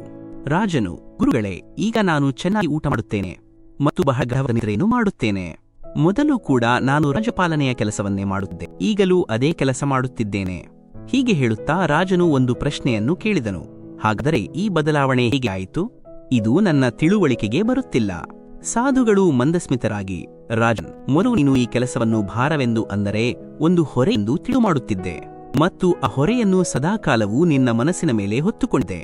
ಆದರೆ ರಾಜ್ಯಭಾರವನ್ನು ನನಗೆ ಒಪ್ಪಿಸಿದ ನಂತರ ನೀನು ಈ ಸಮಸ್ತ ಕಾರ್ಯವನ್ನು ನಿನ್ನ ಕರ್ತವ್ಯ ಎಂದು ತಿಳಿದು ಮಾಡುತ್ತಿದ್ದೀಯಾ. ಆದ್ದರಿಂದಲೇ ನೀನು ಚಿಂತೆಗಳಿಂದ ಮುಕ್ತನಾಗಿದ್ಯಾ ಎಂದು ಹೇಳಿದರು. ಸ್ನೇಹಿತರೆ, ಈ ಕಥೆಯಿಂದ ನಾವು ಕಲಿಯುವ ಪಾಠವೇನೆಂದರೆ, ನಾವು ಜೀವನದಲ್ಲಿ ಯಾವುದೇ ಕೆಲಸವನ್ನು ಮಾಡಿದರೂ ಅದನ್ನು ನಮ್ಮ ಕರ್ತವ್ಯವೆಂದು ತಿಳಿದು ಮಾಡಬೇಕು, ಹೊರತು ಅದನ್ನು ಒಂದು ಭಾರವೆಂದು, ಒಂದು ಹೊರೆ ಎಂದು ತಿಳಿದು ಮಾಡಬಾರದು. ಚಿಂತೆಗಳಿಂದ ದೂರವಿರಲು ಇದೊಂದೇ ಏಕೈಕ ಮಾರ್ಗವಾಗಿದೆ, ಕೃಷ್ಣನಲ್ಲಿ ನಂಬಿಕೆ. ಓ ಕೃಷ್ಣ, ಯಾರೇ ನಂಬಲಿ ಬಿಡಲಿ, ನನಗೆ ಒಂದು ದೃಢವಾದ ವಿಶ್ವಾಸವಿದೆ. ನೀನು ನನ್ನ ಜೊತೆ ಇರುವವರೆಗೂ ಎಲ್ಲವೂ ನನ್ನ ಬಳಿಯೇ ಇದೆ. ಸಣ್ಣ ಆಲೋಚನೆಗಳ ವಿನಾಶ. ಒಂದು ಮರವು ಕೇವಲ ತನ್ನ ಕೊಂಬೆಯನ್ನು ಕತ್ತರಿಸುವುದರಿಂದ ಒಣಗಿ ಹೋಗುವುದಿಲ್ಲ. ಒಂದು ಮರವು ಅದರ ಬೇರನ್ನು ಕತ್ತರಿದ ಮಾತ್ರ ಒಣಗುತ್ತದೆ. ಅದೇ ರೀತಿಯಲ್ಲಿ ಮನುಷ್ಯನು ಕೇವಲ ತನ್ನ ಕೆಟ್ಟ ಕರ್ಮಗಳಿಂದ ಮಾತ್ರ ಸೋಲುವುದಿಲ್ಲ, ಬದಲಾಗಿ ಅವನು ಸಣ್ಣ ಯೋಚನೆಗಳು ಮತ್ತು ತಪ್ಪಾದ ನಡವಳಿಕೆಯಿಂದಲೇ ಸೋಲುತ್ತಾನೆ. ಭಗವಂತನ ಸಮಾನ ದೃಷ್ಟಿ. ಶ್ರೀಕೃಷ್ಣನು ಹೇಳುತ್ತಾನೆ, ನಾನು ಎಲ್ಲಾ ಜೀವಿಗಳನ್ನು ಸಮಾನ ರೂಪದಿಂದಲೇ ನೋಡುತ್ತೇನೆ. ಯಾರು ನನಗೆ ಕಡಿಮೆ ಪ್ರಿಯರಲ್ಲ, ಯಾರೂ ಹೆಚ್ಚು ಪ್ರಿಯರಲ್ಲ. ಆದರೆ ಯಾರು ನನ್ನ ಪ್ರೇಮದಿಂದ ಭಕ್ತಿಯಿಂದ ಆರಾಧಿಸುತ್ತಾರೋ ಅವರು ನನ್ನೊಳಗೆ ಇರುತ್ತಾರೆ ಮತ್ತು ನಾನು ಅವರ ಜೀವನದಲ್ಲಿ ಇರುತ್ತೇನೆ. ಪ್ರೇಮದ ನಿಸ್ವಾರ್ಥತೆ. ರಾಧಾದೇವಿಯು ಶ್ರೀಕೃಷ್ಣನಿಗೆ ಪ್ರೇಮದ ನಿಜವಾದ ಅರ್ಥವೇನು ಎಂದು ಕೇಳಿದಳು. ಶ್ರೀಕೃಷ್ಣನು ನಗುತ್ತಾ, ರಾಧೆ, ಎಲ್ಲಿ ಮತ್ಲಬ್ ಅಂದರೆ ಸ್ವಾರ್ಥ ಇರುತ್ತದೆಯೋ ಅಲ್ಲಿ ಪ್ರೇಮವೇ ಇರುವುದಿಲ್ಲ ಎಂದು ಹೇಳಿದನು. ಪ್ರೇಮವು ಸದಾ ನಿಸ್ವಾರ್ಥವಾಗಿರುತ್ತದೆ. ಜನ್ಮಗಳ ಸತ್ಯ. ಶ್ರೀಕೃಷ್ಣನು ಹೇಳುತ್ತಾನೆ, ನನ್ನ ಅನೇಕ ಜನ್ಮಗಳು ಆಗಿ ಹೋಗಿವೆ, ನಿನ್ ಕೂಡ ಅನೇಕ ಜನ್ಮಗಳು ಆಗಿ ಹೋಗಿವೆ. ಇದು ನನ್ನ ಕೊನೆಯ ಜನ್ಮವೂ ಅಲ್ಲ ಮತ್ತು ಇದು ನಿನ್ನ ಕೊನೆಯ ಜನ್ಮವೂ ಅಲ್ಲ. ಜನ್ಮ ಮತ್ತು ಮರಣಗಳ ಚಕ್ರ ನಿರಂತರ. ಪ್ರೇಮ ಮತ್ತು ಅದೃಷ್ಟ. ಪ್ರೀತಿ ಅಂದರೆ ಪ್ರೇಮ ಮತ್ತು ಅದೃಷ್ಟ ಅಂದರೆ ತಕ್ದೀರ್. ಇವೆರಡು ಎಂದಿಗೂ ಒಟ್ಟಿಗೆ ನಡೆಯುವುದಿಲ್ಲ, ಏಕೆಂದರೆ ಯಾವುದು ಅದೃಷ್ಟದಲ್ಲಿ ಇರುತ್ತದೆಯೋ ಅದರಿಂದ ಎಂದಿಗೂ ಪ್ರೀತಿ ಹುಟ್ಟುವುದಿಲ್ಲ ಮತ್ತು ನಾವು ಯಾರನ್ನು ಪ್ರೀತಿಸುತ್ತೇವೆಯೋ ಅವರು ನಮ್ಮ ಅದೃಷ್ಟದಲ್ಲಿ ಇರುವುದಿಲ್ಲ. ನಿರೀಕ್ಷೆಗಳ ನೋವು. ಶ್ರೀಕೃಷ್ಣನು ಹೇಳುತ್ತಾನೆ, ನಿರೀಕ್ಷೆಗಳು ಅಥವಾ ಭರವಸೆಗಳು ನಮಗೆ ಬಹಳಷ್ಟು ತೊಂದರೆಗಳನ್ನು ನೀಡುತ್ತವೆ. ಆದರೂ ಏಕೆ ಅಂತ ಗೊತ್ತಿಲ್ಲ, ಈ ಮನಸ್ಸಿಗೆ ಪುನಃ ನಿರೀಕ್ಷೆಗಳು ಉಳಿದಿರುತ್ತವೆ. ಏಕಾಂತದ ಶಕ್ತಿ. ಬಾಹ್ಯವಾದ ಸಂಬಂಧಗಳಿಗಿಂತಲೂ ನೀವು ಏಕಾಂತದಲ್ಲಿ ಇರಲು ಕಲಿಯುವುದು 1000 ಪಟ್ಟು ಉತ್ತಮ. ಶಬ್ದಗಳ ಪರಿಣಾಮ. ಪ್ರೀತಿ ಮತ್ತು ದ್ವೇಷ, ನಫರತ್, ಕೇವಲ 2 ಸಣ್ಣ ಶಬ್ದಗಳಿವೆ. ಆದರೆ ಇದೆರಡು ಶಬ್ದಗಳು ಮನುಷ್ಯನನ್ನು ದೇವನಾಗಿಯೂ ಮಾಡಬಹುದು ಅಥವಾ ರಾಕ್ಷಸನನ್ನಾಗಿಯೂ ಮಾಡಬಹುದು. ಶಬ್ದಗಳಲ್ಲಿ ಅಗಾಧ ಶಕ್ತಿಯಿದೆ. ಸತ್ಯ, ಬದಲಾವಣೆ ಮತ್ತು ವಿವೇಚನೆ. ಸಮಯಕ್ಕೆ ಸರಿಯಾಗಿ ಸಹಾಯ ಮಾಡುವವರು. ನಿಮಗೆ ಸಮಯವನ್ನು ಹೇಳುವವರು ಬಹಳಷ್ಟು ಜನ ಸಿಗುತ್ತಾರೆ, ಆದರೆ ಸಮಯ ಬಂದಾಗ ನಿಮಗೆ ಕೆಲಸಕ್ಕೆ ಬರುವವರು ಬಹಳ ಕಡಿಮೆ ಜನ ಇರುತ್ತಾರೆ. ಮಹತ್ವ. ಜೀವನದಲ್ಲಿ ಬಿರುಗಾಳಿಗಳು, ತುಫಾನ್ಗಳು ಬರುವುದು ಕೂಡ ಬಹಳ ಅವಶ್ಯಕ. ಆಗ ಮಾತ್ರ ನಮಗೆ ತಿಳಿಯುತ್ತದೆ ಯಾರು ನಮ್ಮ ಕೈ ಹಿಡಿಯುತ್ತಾರೆ ಮತ್ತು ಯಾರು ನಮ್ಮ ಕೈ ಬಿಡುತ್ತಾರೆ ಎಂದು. ಬದುಕಿನ ಸದ್ಬಳಕೆ. ಈ ಜೀವನವು ನಮಗೆ ಮತ್ತೆ ಸಿಗುತ್ತದೆಯೋ ಇಲ್ಲವೋ ಎಂಬುದು ತಿಳಿದಿಲ್ಲ. ಆದ್ದರಿಂದ ಇದನ್ನು ದುಃಖದಲ್ಲಿ, ಕೋಪದಲ್ಲಿ, ದ್ವೇಷದಲ್ಲಿ ಅಥವಾ ಯಾರೊಂದಿಗಾದರೂ ಜಗಳ ಮಾಡಿ ಹಾಳು ಮಾಡಬೇಡಿ. ನಿಮ್ಮ ಜೀವನದಲ್ಲಿ ನೀವು ಸದಾಕಾಲ ಸಂತೋಷದಿಂದ ಇರಿ ಮತ್ತು ಇತರರನ್ನು ಕೂಡ ಸಂತೋಷದಿಂದ ಇರಿಸಿ. ಅತಿಯಾದ ಕೋಪವನ್ನು ನಿಯಂತ್ರಿಸುವುದು. ಒಬ್ಬ ವ್ಯಕ್ತಿಯ ಮೇಲೆ ಪದೇ ಪದೇ ಕೋಪಗೊಳ್ಳುವುದಕ್ಕಿಂತಲೂ ನಿಮ್ಮ ಜೀವನದಲ್ಲಿ ಆ ವ್ಯಕ್ತಿಯ ಮಹತ್ವವನ್ನು ಕಡಿಮೆ ಮಾಡುವುದು ಉತ್ತಮ. ನಿಜವಾದ ನೆರಳು. ನೀವು ಇತರರ ನೆರಳಿನಲ್ಲಿ ನಿಂತಾಗ ನಿಮ್ಮ ಸ್ವಂತ ನೆರಳನ್ನು ಅಂದರೆ ನಿಮ್ಮ ಸ್ವಂತಿಕೆಯನ್ನೇ ಕಳೆದುಕೊಳ್ಳುತ್ತೀರಿ. ನಿಮ್ಮ ಸ್ವಂತ ನೆರಳನ್ನು ಪಡೆಯಬೇಕೆಂದರೆ ನೀವು ಬಿಸಿಲಿನಲ್ಲಿ ಏಕಾಂಗಿಯಾಗಿ ನಿಲ್ಲಬೇಕಾಗುತ್ತದೆ. ನಿಜವೆಂದು ಸಾಬೀತುಪಡಿಸುವುದು. ಕೆಲವೊಮ್ಮೆ ನಾವು ತಪ್ಪಾಗಿರುವುದಿಲ್ಲ, ಆದರೆ ನಮ್ಮನ್ನು ಸರಿದು ಸಾಬೀತುಪಡಿಸಲು ನಮ್ಮ ಬಳಿ ಸರಿಯಾದ ಮಾತುಗಳು ಇರುವುದಿಲ್ಲ. ಸತ್ಯವು ಹೃದಯದಿಂದ ಬರುತ್ತದೆ. ಸತ್ಯವನ್ನು ಹೇಳಲು ಯಾವುದೇ ರೀತಿಯ ತಯಾರಿ ಮಾಡುವ ಅವಶ್ಯಕತೆ ಇಲ್ಲ, ಏಕೆಂದರೆ ಸತ್ಯವು ನೇರವಾಗಿ ನಮ್ಮ ಹೃದಯದಿಂದ ಹೊರಬರುತ್ತದೆ. ಲೆಕ್ಕ ಇಡಿ. ಲೆಕ್ಕವನ್ನು ಇಟ್ಟುಕೊಳ್ಳುತ್ತಾ ಇರಿ, ಏಕೆಂದರೆ ಜನರು ಬಹಳ ಬೇಗ ನಿಮ್ಮನ್ನು ಕೇಳುತ್ತಾರೆ, ನೀನು ನನಗಾಗಿ ಏನು ಮಾಡಿದ್ದೀಯಾ ಎಂದು. ನಿಮ್ಮ ಸಮಯಕ್ಕಾಗಿ ಕಾಯಿರಿ. ನಿಮ್ಮ ಸರಿಯಾದ ಸಮಯ ಬರುವವರೆಗೂ ನೀವು ಶಾಂತವಾಗಿರಿ. ಶಾಂತಿಯಿಂದ ಕಾಯುವುದು ದೊಡ್ಡ ಶಕ್ತಿ. ಸುಳ್ಳಿನ ವಿಚಿತ್ರತೆ. ಸುಳ್ಳು ಎನ್ನುವುದು ಎಷ್ಟು ವಿಚಿತ್ರವಾಗಿದೆ ನೋಡಿ. ನಾವು ಸುಳ್ಳು ಹೇಳಿದರೆ ನಮಗೆ ಅದು ಚೆನ್ನಾಗಿ ಅನಿಸುತ್ತದೆ, ಆದರೆ ಬೇರೆಯವರು ಸುಳ್ಳು ಹೇಳಿದರೆ ನಮಗೆ ಕೋಪ ಬರುತ್ತದೆ. ಶಕ್ತಿಯ ಅಹಂಕಾರ ಬೇಡ. ನೀವು ಎಂದಿಗೂ ಯಾರಿಗೂ ಅಪಮಾನ ಮಾಡಬೇಡಿ. ನೀವು ಶಕ್ತಿಶಾಲಿಗಳು ಎನ್ನುವುದು ಒಳ್ಳೆಯ ವಿಷಯ, ಆದರೆ ಸಮಯವು ನಿಮ್ಮೆಲ್ಲರಿಂದಲೂ ಹೆಚ್ಚು ಶಕ್ತಿಶಾಲಿ ಎಂದು ಎಂದಿಗೂ ಮರೆಯಬೇಡಿ. ಸ್ನೇಹದ ಪ್ರಭಾವ. ನಿಮ್ಮ ಭವಿಷ್ಯವು ಹೇಗಿರುತ್ತದೆ ಎನ್ನುವುದು ವರ್ತಮಾನದಲ್ಲಿ ನೀವು ಯಾರ ಜೊತೆ ಸ್ನೇಹವನ್ನು ಇಟ್ಟುಕೊಂಡಿದ್ದೀರಿ ಎಂಬುದರ ಮೇಲೆ ನಿಶ್ಚಿತವಾಗಿರುತ್ತದೆ. ಸ್ವಯಂಪ್ರಗತಿ. ಕತ್ತಲೆಯನ್ನು ತೆಗೆದುಹಾಕಲು ಶ್ರಮಿಸುವುದಕ್ಕಿಂತಲೂ ದೀಪವನ್ನು ಹಚ್ಚಲು ಸಮಯವನ್ನು ವಿನಿಯೋಗಿಸಿ. ಇತರರನ್ನು ಕೆಳಗೆ ತೋರಿಸುವುದರಲ್ಲಿ ಸಮಯ ಕಳೆಯುವುದಕ್ಕಿಂತಲೂ ನಿಮ್ಮನ್ನು ನೀವೇ ಮೇಲೆತ್ತಲು ಸಮಯವನ್ನು ವಿನಿಯೋಗಿಸಿ. ಕಹಿ ಸತ್ಯ. ಜೀವನದ ಅತ್ಯಂತ ಕಹಿ ಸತ್ಯವೇನೆಂದರೆ ಒಳ್ಳೆಯ ವಿಷಯಗಳು ಸುಲಭವಾಗಿ ಸಿಗುವುದಿಲ್ಲ. ಗೌರವವನ್ನು ಕಲಿಯಿರಿ. ಒಂದು ವೇಳೆ ಯಾರಾದರೂ ನಿಮ್ಮೊಂದಿಗೆ ಸಂಬಂಧವನ್ನು ಇಟ್ಟುಕೊಳ್ಳಲು ಬಯಸದಿದ್ದರೆ ನಿಮ್ಮನ್ನು ಅವರ ಜೀವನದಿಂದ ದೂರ ಮಾಡಿಕೊಳ್ಳಿ. ಯಾಕೆಂದರೆ ಸಮಯ ತಾನಾಗಿಯೇ ಅವರಿಗೆ ನಿಮ್ಮ ಗೌರವ ಮಾಡುವುದನ್ನು ಕಲಿಸುತ್ತದೆ ಮತ್ತು ನಿಮಗೆ ಸಹನೆಯಿಂದ ಇರುವುದನ್ನು ಕಲಿಸುತ್ತದೆ. ಬದುಕಿನ ನೋವು. ಜೀವನವನ್ನು ಜೀವಿಸಬೇಕೆಂದರೆ ನೋವು ಮತ್ತು ತೊಂದರೆಗಳು ಇದ್ದೇ ಇರುತ್ತವೆ. ಇಲ್ಲದಿದ್ದರೆ ಸತ್ತ ನಂತರ ಸುಡುವ ಅನುಭವವೂ ಕೂಡ ಇರುವುದಿಲ್ಲ. ಎಲ್ಲರನ್ನೂ ಮೆಚ್ಚುವ ಅಸಾಧ್ಯತೆ. ಎಲ್ಲರನ್ನೂ ಸಂತೋಷವಾಗಿ ಇಡುವುದು ಎಂದರೆ ಜೀವಂತ ಕಪ್ಪೆಗಳನ್ನು ತಕಡಿ ತೂಗಿದಂತೆ ಕಷ್ಟಕರವಾದ ಕೆಲಸ. ಒಂದನ್ನು ಕುಳಿಸಿದರೆ ಇನ್ನೊಂದು ಜಿಗಿದು ಹೋಗುತ್ತದೆ. ವಂಚಕರಿಂದ ಎಚ್ಚರ. ವಾತಾವರಣದಲ್ಲಿ ವಾದ ಮಾಡುವವರಿಗೆ ನೀವು ಹೆದರಬೇಡಿ. ಬದಲಾಗಿ ವಂಚನೆ ಮಾಡುವವರಿಗೆ ಹೆದರಿರಿ. ಸ್ವಯಂ ಗೌರವ.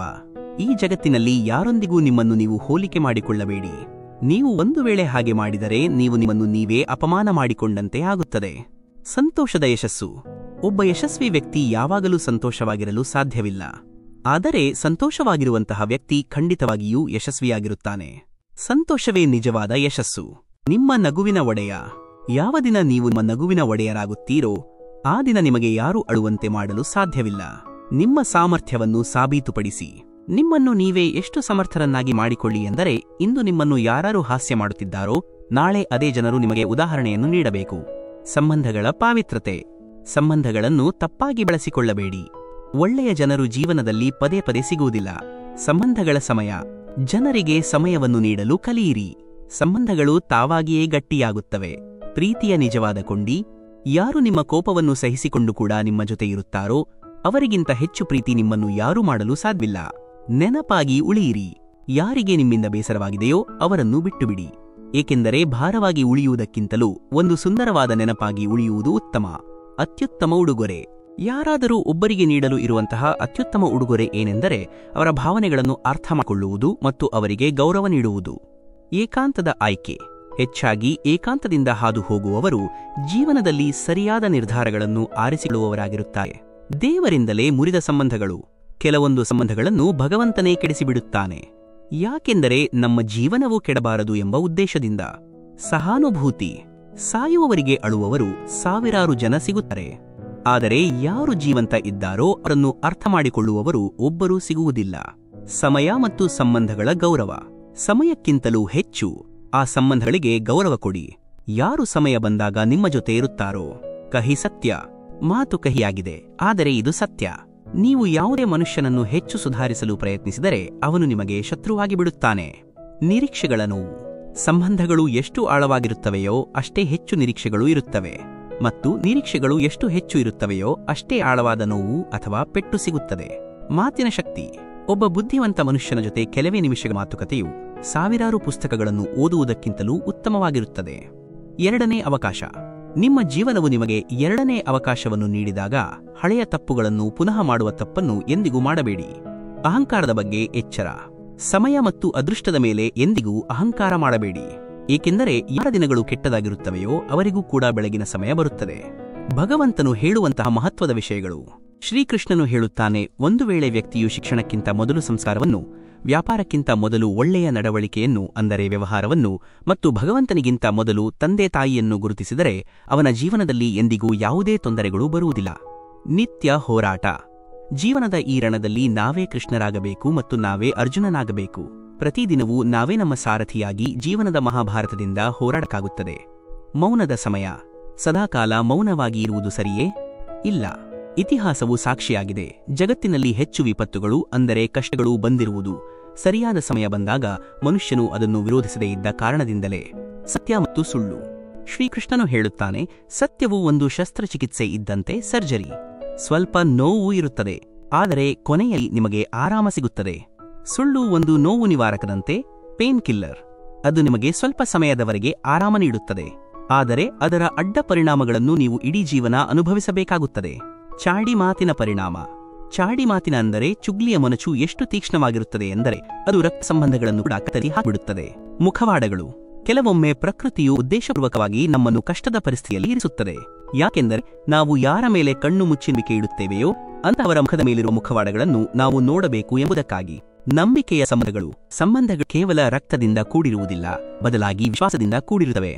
ಒಂದು ವೇಳೆ ವಿಶ್ವಾಸವಿದ್ದರೆ ಪರಕೀಯರು ಕೂಡ ನಮ್ಮವರಾಗುತ್ತಾರೆ, ಮತ್ತು ವಿಶ್ವಾಸವಿಲ್ಲದಿದ್ದರೆ ನಮ್ಮವರೇ ಪರಕೀಯರಾಗಿ ಬಿಡುತ್ತಾರೆ. ಪ್ರೀತಿಯ ಆಯ್ಕೆ. ನೀವು ಕೆಲಸದ ಮೇಲೆ ಮತ್ತು ಈಶ್ವರನ ಮೇಲೆ ಮಾತ್ರ ಪ್ರೀತಿ ಇಟ್ಟುಕೊಳ್ಳಿ, ಏಕೆಂದರೆ ಇವರಿಬ್ಬರೂ ಎಂದಿಗೂ ಮೋಸ ಮಾಡುವುದಿಲ್ಲ. ಗೌರವದ ಅತಿರೇಕ. ಅಗತ್ಯಕ್ಕಿಂತ ಹೆಚ್ಚು ಸಮಯ ಮತ್ತು ಗೌರವವನ್ನು ನೀಡಿದರೆ ಜನರು ನಿಮ್ಮನ್ನು ಕೀಳಾಗಿ, ಅಂದರೆ ಒಂದು ಬಗೆಯ ವ್ಯರ್ಥವೆಂದು ತಿಳಿದುಬಿಡುತ್ತಾರೆ. ಸಂತೋಷವಾಗಿರಿ. ನಿಮ್ಮನ್ನು ನೋಡಿ ಅಸೂಯೆಪಡುವವರ ಮುಂದೆ ನೀವು ಯಾವಾಗಲೂ ಸಂತೋಷವಾಗಿರಿ. ನಿಮ್ಮ ಸಂತೋಷವು ಅವರನ್ನು ಜೀವಂತವಾಗಿರುವಾಗಲೇ ಕೊಂದುಬಿಡುತ್ತದೆ. ಚಾಣಾಕ್ಷತೆಯ ಕಲಿಯುಗ. ಕಲಿಯುಗದಲ್ಲಿ ಪ್ರತಿಯೊಬ್ಬರೂ ಚಾಣಾಕ್ಷರು. ಯಾರನ್ನು ಒಳ್ಳೆಯವರು ಎಂದು ತಿಳಿಯುವ ತಪ್ಪನ್ನು ಎಂದಿಗೂ ಮಾಡಬೇಡಿ. ವಿವೇಕದಿಂದ ವರ್ತಿಸಿ. ಶಬ್ದಗಳ ಸೌಂದರ್ಯ. ದೇಹವು ಸುಂದರವಾಗಿದೆಯೋ ಇಲ್ಲವೋ ಮುಖ್ಯವಲ್ಲ, ಆದರೆ ನಿಮ್ಮ ಶಬ್ದಗಳು ಸುಂದರವಾಗಿರುವುದು ಬಹಳ ಮುಖ್ಯ. ಏಕೆಂದರೆ ಜನರು ಮುಖವನ್ನು ಮರೆಯಬಹುದು, ಆದರೆ ನೀವು ಹೇಳಿದ ಮಾತುಗಳನ್ನು ಎಂದಿಗೂ ಮರೆಯುವುದಿಲ್ಲ. ನಿಜವಾದವರು ಯಾರು ನಿಮ್ಮನ್ನು ಅರ್ಥ ಮಾಡಿಕೊಳ್ಳುತ್ತಾರೋ ಅವರೇ ನಿಮ್ಮವರು. ಇಲ್ಲದಿದ್ದರೆ ಸುಂದರವಾದ ಮುಖಗಳು ಶತ್ರುಗಳಲ್ಲೂ ಇರುತ್ತವೆ. ಆತ್ಮಗೌರವದ ಮಹತ್ವ. ನೀವು ನೆಲದ ಮೇಲೆ ಬಿದ್ದರೆ ಪುನಃ ಎದ್ದು ನಿಲ್ಲುತ್ತೀರಿ, ಆದರೆ ನೀವು ಜನರ ಕಣ್ಣುಗಳಲ್ಲಿ ಬಿದ್ದರೆ ಎಂದಿಗೂ ಎದ್ದು ನಿಲ್ಲಲು ಸಾಧ್ಯವಿಲ್ಲ. ಮನಸ್ಸಿನ ದೃಢತೆ. ಯಾವ ಮನುಷ್ಯನು ಶಕ್ತಿ ಇಲ್ಲದಿದ್ದರೂ ಕೂಡ ತನ್ನ ಮನಸ್ಸಲ್ಲಿ ಸೋಲನ್ನು ಒಪ್ಪಿಕೊಳ್ಳುವುದಿಲ್ಲವೋ ಆತನನ್ನು ಈ ಜಗತ್ತಿನ ಯಾವುದೇ ಶಕ್ತಿಯು ಸೋಲಿಸಲು ಸಾಧ್ಯವಿಲ್ಲ. ಅನುಭವದಿಂದ ಕಲಿಯಿರಿ. ಇತರ ತಪ್ಪುಗಳಿಂದ ಕಲಿಯಿರಿ. ನಿಮ್ಮ ಮೇಲೆಯೇ ಪ್ರಯೋಗಗಳನ್ನು ಮಾಡಿ ಕಲಿಯಲು ಪ್ರಯತ್ನಿಸಿದರೆ ನಿಮಗೆ ನಿಮ್ಮ ವಯಸ್ಸೇ ಸಾಕಾಗುವುದಿಲ್ಲ. ನಿಮ್ಮಂತಾಗಲು ಬಯಸುವಂತೆ ಮಾಡಿ. ನಿಮ್ಮನ್ನು ನೀವೇ ಹಾಗೆ ರೂಪಿಸಿಕೊಳ್ಳಿ ಎಂದರೆ ನಿಮ್ಮನ್ನು ಭೇಟಿ ಮಾಡುವ ಪ್ರತಿಯೊಬ್ಬ ವ್ಯಕ್ತಿಯೂ ನಿಮ್ಮಂತೆಯೇ ಆಗಲು ಬಯಸಬೇಕು. ಸಮಸ್ಯೆಗಳ ಉದ್ದೇಶ. ಸಮಸ್ಯೆಗಳು ನಮ್ಮ ಜೀವನದಲ್ಲಿ ಯಾವುದೇ ಕಾರಣವಿಲ್ಲದೆ ಬರುವುದಿಲ್ಲ. ಅವು ಬರುವುದು ನಾವು ನಮ್ಮ ಜೀವನದಲ್ಲಿ ಏನನ್ನಾದರೂ ಬದಲಾಯಿಸಬೇಕು ಎಂಬುದರ ಒಂದು ಸೂಚನೆಯಾಗಿರುತ್ತದೆ. ಬಲವಾದ ಸಿದ್ಧತೆ. ನೀವು ಜಗತ್ತಿಗಿಂತ ಸ್ವಲ್ಪ ಹಿಂದೆ ಇರಬಹುದು, ಆದರೆ ನಿಮ್ಮ ಸಿದ್ಧತೆಯು ಬಲವಾಗಿದ್ದರೆ ನೀವು ಖಂಡಿತವಾಗಿಯೂ ಮುಂದೆ ಹೋಗಬಹುದು. ಶ್ರೇಷ್ಠ ಜೀವನ. ನೀವು ಸಂತೋಷವಾಗಿದ್ದಾಗ ನಿಮ್ಮ ಜೀವನವು ಉತ್ತಮವಾಗಿರುತ್ತದೆ, ಆದರೆ ನಿಮ್ಮ ಕಾರಣದಿಂದ ಇತರರು ಸಂತೋಷವಾಗಿದ್ದಾಗ ನಿಮ್ಮ ಜೀವನವು ಅತ್ಯಂತ ಶ್ರೇಷ್ಠವಾಗಿರುತ್ತದೆ. ಜ್ಞಾನದ ಸೂಕ್ತ ಸಮಯ.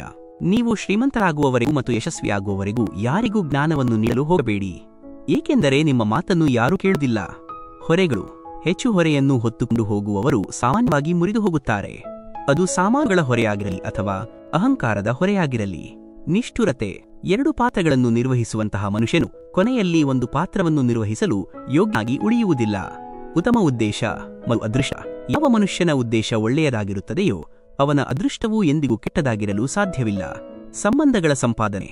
ಜೀವನದಲ್ಲಿ ಹಣವನ್ನು ಸಂಪಾದಿಸಬೇಡಿ, ಬದಲಾಗಿ ಸಂಬಂಧಗಳನ್ನು ಸಂಪಾದಿಸಿ. ಏಕೆಂದರೆ ಸ್ಮಶಾನಕ್ಕೆ ನಿಮ್ಮನ್ನು ಬಿಡಲು 4 ಕೋಟಿ ಜನರು ಬರುವುದಿಲ್ಲ, 4 ಜನ ಮಾತ್ರ ಬರುತ್ತಾರೆ. ಕಡಿಮೆ ಅಂದಾಜು.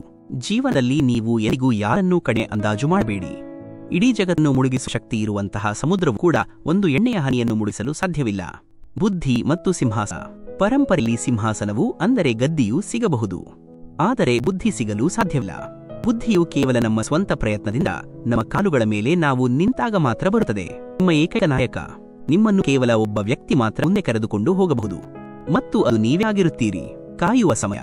ನಿಮ್ಮ ಸರಿಯಾದ ಸಮಯ ಬರುವವರೆಗೂ ನೀವು ಶಾಂತವಾಗಿರಿ. ನಿಮ್ಮ ಮೌಲ್ಯ.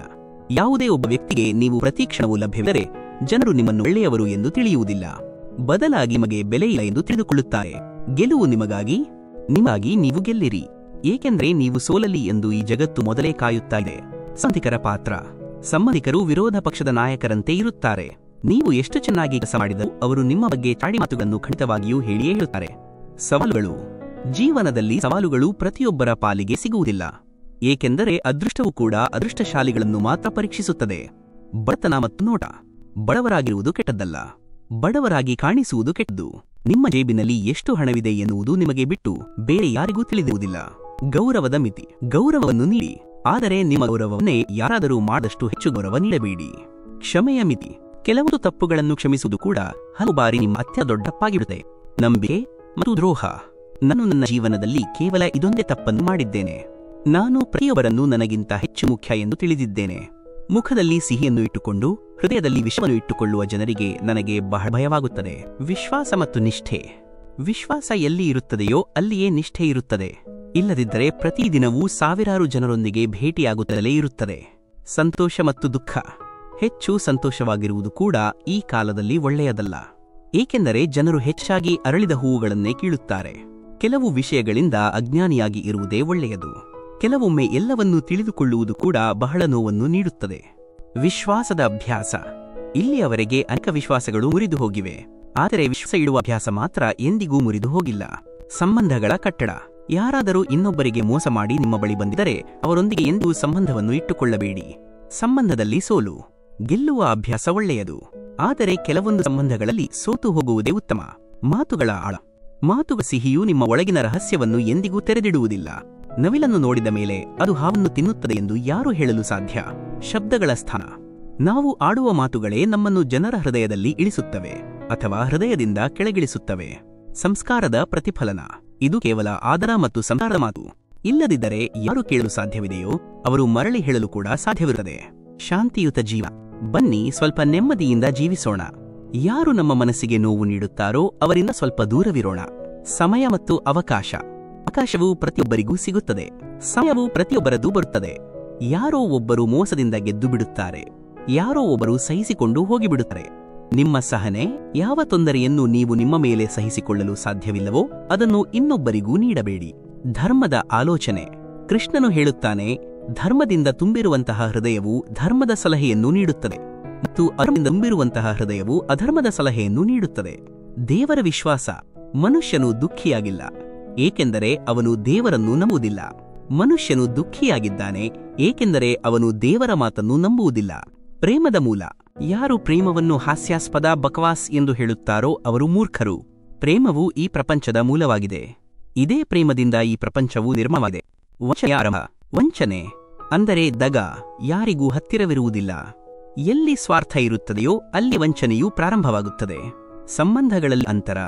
ಸಂಬಂಧಗಳಲ್ಲಿ ನಿಯಮಿತವಾದ ಅಂತರಗಳು ಸಂಬಂಧಗಳನ್ನು ಜೋಡಿಸುತ್ತವೆ ಮತ್ತು ಅನಿಯಮಿತವಾದ ದೂರಗಳು ಸಂಬಂಧಗಳನ್ನು ಮುರಿದುಬಿಡುತ್ತವೆ. ನಿಮ್ಮ ವಿಶ್ವಾಸವೇ ನೀವು. ಮನುಷ್ಯನು ತನ್ನ ವಿಶ್ವಾಸದಲ್ಲಿ ನಿರ್ಮಿತನಾಗಿದ್ದಾನೆ. ಅವನು ಯಾವುದನ್ನು ವಿಶ್ವಾಸ ಮಾಡುತ್ತಾನೋ ಅವನು ಅದಾಗಿ ಬಿಡುತ್ತಾನೆ. ಜಮಾನದ ತಪ್ಪು. ಶ್ರೀಕೃಷ್ಣನು ಹೇಳುತ್ತಾನೆ, ಜನರಿಗೆ ತಮ್ಮನ್ನು ತಾವು ಕೆಟ್ಟವರೆಂದು ಹೇಳುವ ಧೈರ್ಯವಿಲ್ಲ. ಅದಕ್ಕೆ ಅವರು ಈ ಜಮಾನವೇ ಕೆಟ್ಟದಾಗಿದೆ ಎಂದು ಹೇಳುತ್ತಾರೆ. ಕ್ಷಮಿಸುವ ಶಕ್ತಿ. ಕ್ಷಮೆಯನ್ನು ನೀಡುವವನು ಮಾತ್ರ ಒಳಗಿನಿಂದ ಬಲವಾಗಿರುತ್ತಾನೆ. ಒಳಗಿನಿಂದ ದುರ್ಬಲರಾಗಿರುವ ಜನರು ಯಾವಾಗಲೂ ಸೇಡು ತೀರಿಸಿಕೊಳ್ಳುವ ಬೆಂಕಿಯಲ್ಲಿ ಉರಿಯುತ್ತಾರೆ. 24 ಗಂಟೆಗಳ ಮೌಲ್ಯ. 1 ತಿಂಗಳಲ್ಲಿ ಅಥವಾ 1 ವರ್ಷದಲ್ಲಿ ಏನಾಗಬಹುದು ಎಂದು ಯೋಚಿಸಬೇಡಿ. ಬದಲಾಗಿ 24 ಗಂಟೆಗಳಲ್ಲಿ ಏನು ಆಗಬಹುದು ಎಂದು ಯೋಚಿಸಿ. ನಿಜವಾದ ಮುಖ. ಯಾರಾದರೂ ಒಬ್ಬರ ನಿಜವಾದ ಮುಖವು ಯಾವಾಗ ಮಾತ್ರ ಹೊರಗೆ ಬರುತ್ತದೆ ಎಂದರೆ ನೀವು ಅವರಿಗೆ ಇನ್ನು ಮುಂದೆ ಉಪಯೋಗಕ್ಕೆ ಬರುವುದಿಲ್ಲ ಎಂದಾಗ. ಸರಿಯಾದ ಪ್ರತಿಕ್ರಿಯೆ. ಮರಳಿ ಉತ್ತರ ನೀಡುವುದು ತಪ್ಪಾಗಿರಬಹುದು, ಆದರೆ ಸುಮ್ಮನೆ ಕೇಳುತ್ತಾ ಹೋದರೆ ಜನರು ಮಾತನಾಡುವ ಮಿತಿಗಳನ್ನೇ ಮರೆತು ಬಿಡುತ್ತಾರೆ. ಮೂರ್ಖರೊಂದಿಗೆ ವಾದ. ಒಬ್ಬ ಮೂರ್ಖ ಮನುಷ್ಯನ ಜೊತೆ ವಾದ ಮಾಡುವುದು ಕೆನ್ನೆಯ ಮೇಲೆ ಕುಳಿತಿರುವ ಸೊಳ್ಳೆಯನ್ನು ಕೊಲ್ಲಲು ಪ್ರಯತ್ನಿಸಿದಂತೆ. ಸೊಳ್ಳೆ ಸಾಯಲಿ ಬಿಡಲಿ, ನಿಮಗೆ ಪೆಟ್ಟು ಖಂಡಿತ ಬೀಳುತ್ತದೆ. ಸಾಲದ ಮಿತಿ. ಸ್ನೇಹ ಮತ್ತು ಸಂಬಂಧಗಳಲ್ಲಿ ನೀವು ಅಷ್ಟೇ ಹಣವನ್ನು ಸಾಲವಾಗಿ ನೀಡಿ ಎಷ್ಟು ಹಣವನ್ನು ನೀವು ಮರೆತು ಬಿಡಲು ಸಾಧ್ಯವಿದೆ. ಇಲ್ಲದಿದ್ದರೆ ಸಂಬಂಧ ಮತ್ತು ಹಣ ಎರಡನ್ನೂ ಕಳೆದುಕೊಳ್ಳುತ್ತೀರಿ. ಮಾತಿನ ಸತ್ಯ.